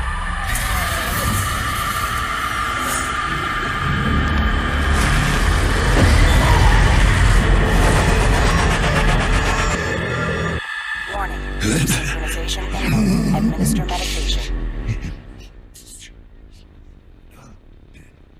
You play as Dan, a detective of the future able to hack into the minds of others in search for clues and Subject evidence. expired during questioning. Emergency extraction procedures successful.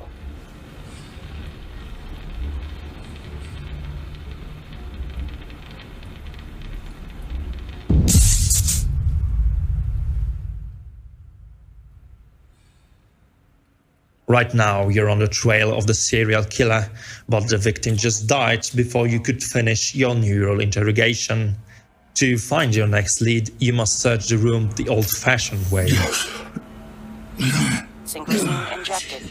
Strain level decreased.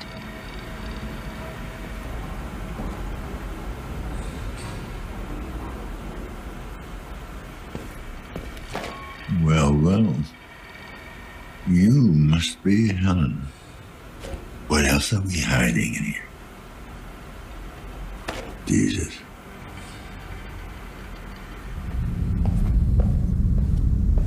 And what might that be?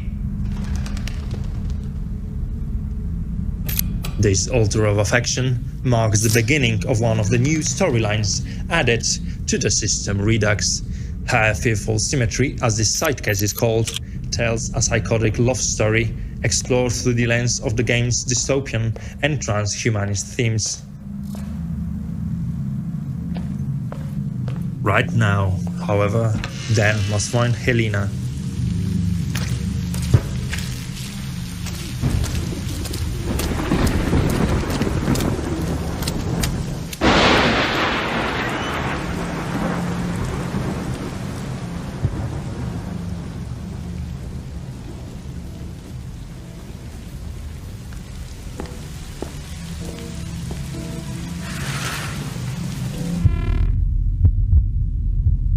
My timing is really off today.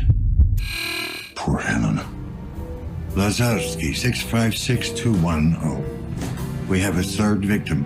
Time of death, about an hour ago. Starting forensic analysis.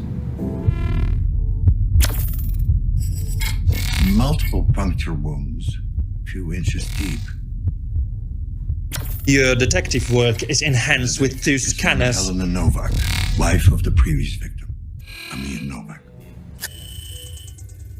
EM Visions lets you analyze electronic devices, while Biovision helps you pick up any organic traces and clues. The neural implants untouched. Warning. Attempting a necroneural connection is in direct violation of the Postmortem Observation Act of 2061. Authorization denied. Emergency override. Open maintenance panel.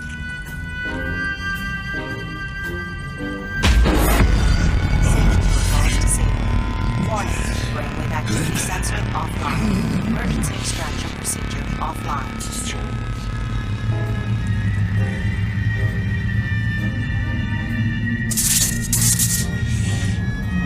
This better be worth it.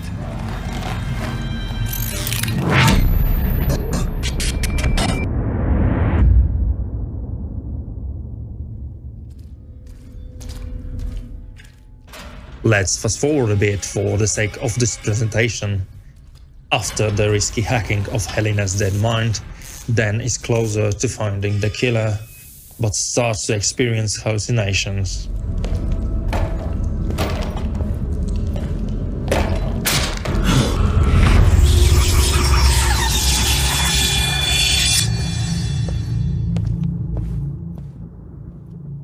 Disturbing visions, previously experienced only when hacking somebody's mind, begin to seep into the physical world, blurring the line between what's real and virtual, which is another of the important issues discussed in the story.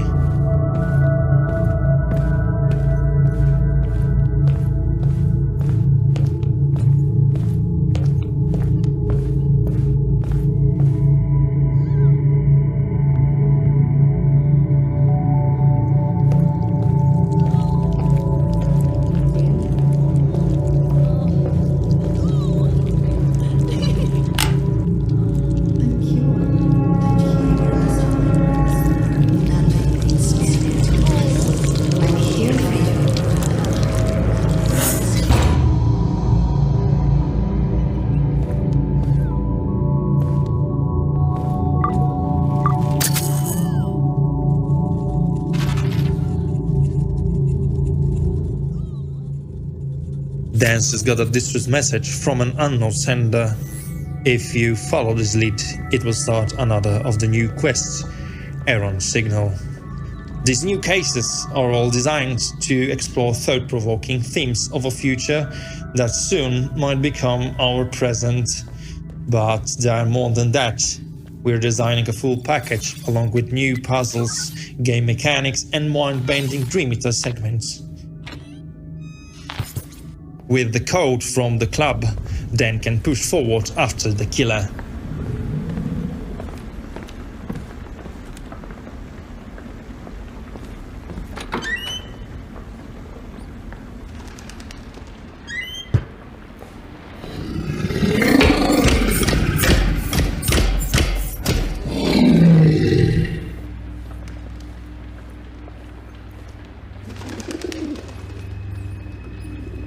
He is here.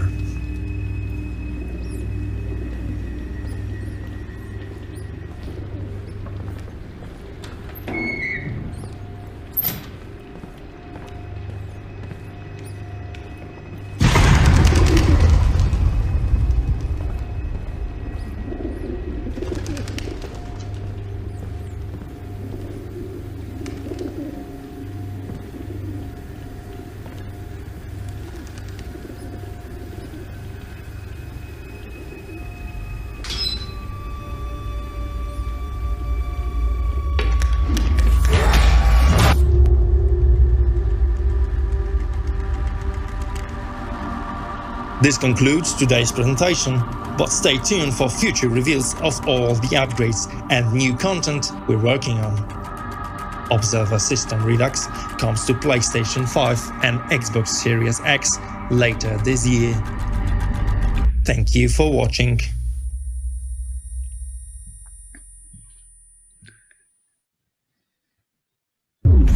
All right. Well, to see the Observer trailer again in beautiful, stunning, magnanimous 4K resolution, head on over to IGN.com and you can have it as a treat. And for even more Summer of Gaming goodness, download the TikTok app, follow IGN, and check out the hashtag IGN Summer of Gaming, where you can watch along with live events and submit your own Summer of Gaming moments, reactions, and plays. While we're still on the subject of Observer, here's something that I've observed. Segues are very hard to write.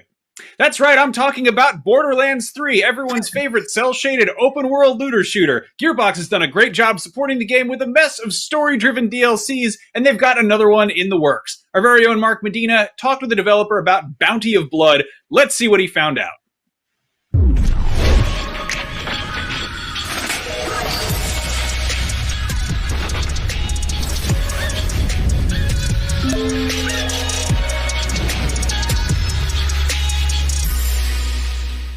Borderlands 3 came out back in September of 2019, and we're already on its third DLC pack, Bounty of Blood. I'm here with Matt Cox to tell us all about it. Hello, Matt.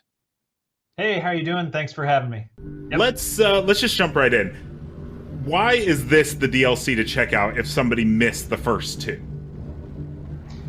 Well, Bounty of Blood offers so much in the way of new gameplay objects and a new vehicle called the Jet Beast, and of course a ton of new enemies to explore. But I'm very excited about the story, and the story is a simple story of revenge and redemption set on a very brutal planet called Gehenna. But there's a lot to offer, from answering the sheriff's bounty to take on the Devil Riders, which are our main enemies that have tamed the wild beasts that this company has experimented on. And so our mission is to take down the Devil Riders using these new gameplay objects and by any means necessary. So Bounty of Blood offers a level boost if you are just starting the game for the first time. How exactly is that going to work? It's pretty wonderful. So if you are not as far into Borderlands 3, the campaign, to be able to access Sanctuary, the ship, and be able to actually travel to different planets, we have a new feature that allows you to start a character right at that point in the story, so you don't have to worry about how much you've completed so far in the game, and you can jump into Bounty of Blood or any other story DLC. Oh, awesome. It's pretty cool. So it's like, it helps you get into any of them. Okay, so we're in a Western now. We're in a Western setting. What's it like to be on this planet and travel around and meet these new characters? Yeah, Gehenna, again, it's a brutal frontier planet. It was once this company's, long gone company's testing ground for new types of weapons and biological experiments. And this whole planet is now overrun by these genetically modified beasts and their keepers, and the Devil Rider gang has learned how to tame them. So throughout the game, you're going to see these Devil Riders like riding these experimental creatures, but also while you're on the frontier, the player has a brand new vehicle called the Jet Beast, which is kind of like half jet bike, half creature, and with some mounted weaponry that's pretty badass. So you have these dual machine guns, but if you are able to hijack some enemy jet beasts, you can get a new weapon like a cannon shooter. That's exactly what it's called. Cannon shooter, like it's a cannon mount. And then there's also this mortar. Yeah, exactly. That is the technical ship name of that gun. But there's also a mortar launcher you can find for the jet beast. But the frontier is an amazing, like, it would probably remind you of a typical Western frontier, but there's influences from all over the world. But then we travel to some very interesting locations, a lot of which I we're not going to spoil today. But there's a lot of mysteries, and Bounty of Blood actually is a self-contained story. The only characters that we're familiar with in this are the Vault Hunters themselves. So every single character in this DLC is brand new. How much does a DLC like this, when you think about bounties, how much does it offer to be able to sprinkle in like weekly or maybe even daily challenges where it's like, hey, we need you guys to gather a team and and here's the bounty, and like go get this person. There's already a lot of that in Borderlands 3. Does this DLC just add to that? Well, this is more of a traditional campaign DLC where everything is already packaged into it, as opposed to like weekly events that our live team works really hard and does an amazing job with, like with takedowns and all of those events. This being a campaign DLC, we do have essentially other bounties for special, high-ranking Devil Riders that you can. And the cool thing about the challenges within a Bounty of Blood is that they change the town in some way. So if you go do a creature challenge, you'll actually see, we have a tannery where you'll see that hide displayed as kind of your trophy. And we also have a theater challenge. We have a theater in our town of Vestige. So we have the frontier planet, the blast, or part of the planet, which is called the Blast Plains, and then we have the town, which is called Vestige. And the town has been overrun by the Devil Riders, and that's why the sheriff has issued the bounty. But if you do certain challenges and things for the town, it changes the town in some way. So this theater challenge, you can find these lost film reels all across the DLC, and every time you find a lost film reel, you can go back into the theater in Vestige and see part of the film play out. And if you complete the entire challenge, you can watch a small film. Okay. So I think everybody's going to want to know loot. So you bet. Obviously, Westerns. We got long rifles. We got cool pistols. All this. Like, what can we expect from this like new Western themed DLC? Oh yeah, so you're gonna get a bunch of new loot, some cool new legendary guns, as you would expect from any sort of DLC drop from Gearbox and Borderlands. But yeah, we do have pistols. You can't have a Western without pistols, but not all the new loot that you find will be pistols. We have some crazy stuff. All sharpshooters. Yeah, that's right. We have something called a bubble blaster that you may find if you do a certain side mission that has high damage soap bubbles. So we go crazy and weird with some of the new things you find, but we also have a particular Torg weapon that features gyro jets that leaves sticky bombs on enemies as it passes through them. Why not? Why not? I'm a big fan of collecting skins. And so I would assume that this DLC is going to come with all sorts of fun cowboy-themed skins, I would hope. You can expect to have a very a Bounty of Blood-themed skin pack for the Vault Hunters, for sure. Okay, so what is like the one thing that you're most excited for people to see, without spoiling anything? What is like the one thing that you're like, man, I really can't wait for people to see this? That's like saying pick one of your 5 children and tell me why they are the best. Well, we've talked about the town. That's cool. Rose and Juno are our allies, the brand new characters that anchor our DLC. Juno is a rough and tumble brawler with a checkered past, and Rose is our guide and an ally. So I'm excited about them. Town changes are great. Jet Beast new vehicle, also incredibly fun. But I would say it's tied between our new gameplay objects that are a little bit of a Metroidvania ingredient into what we're doing with Bounty of Blood, as well as the narrator. We haven't talked about the narrator yet. So this is new for Borderlands.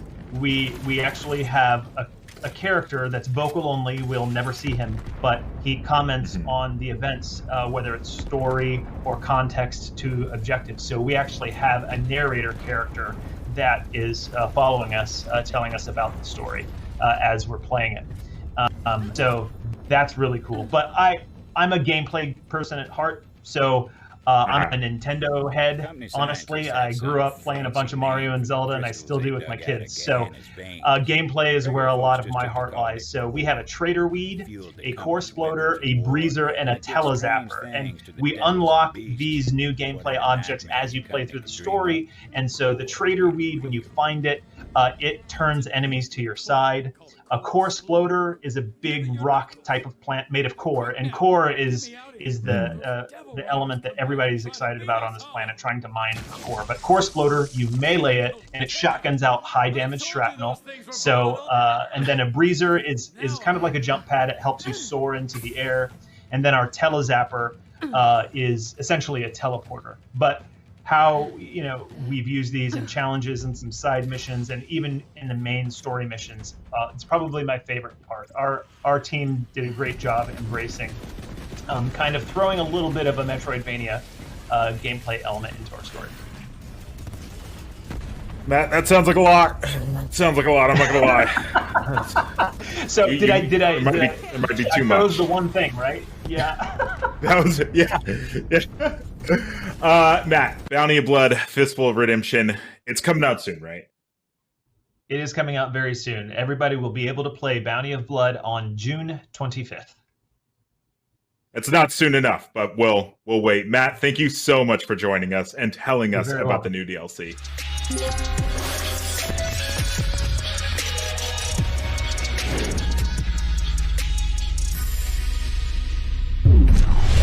Coming up, IGN Summer of Gaming Expo continues with even more new games and reveals. You can follow us on TikTok, send us a yappa, donate, sound off in the comments below, make noise in the chat, whisper softly in our ears. I don't know. You know the drill. When we come back, we'll be exploring the Waylands, so stay tuned. IGN Summer of Gaming is brought to you by Fuser, who'll be partying with us all summer long.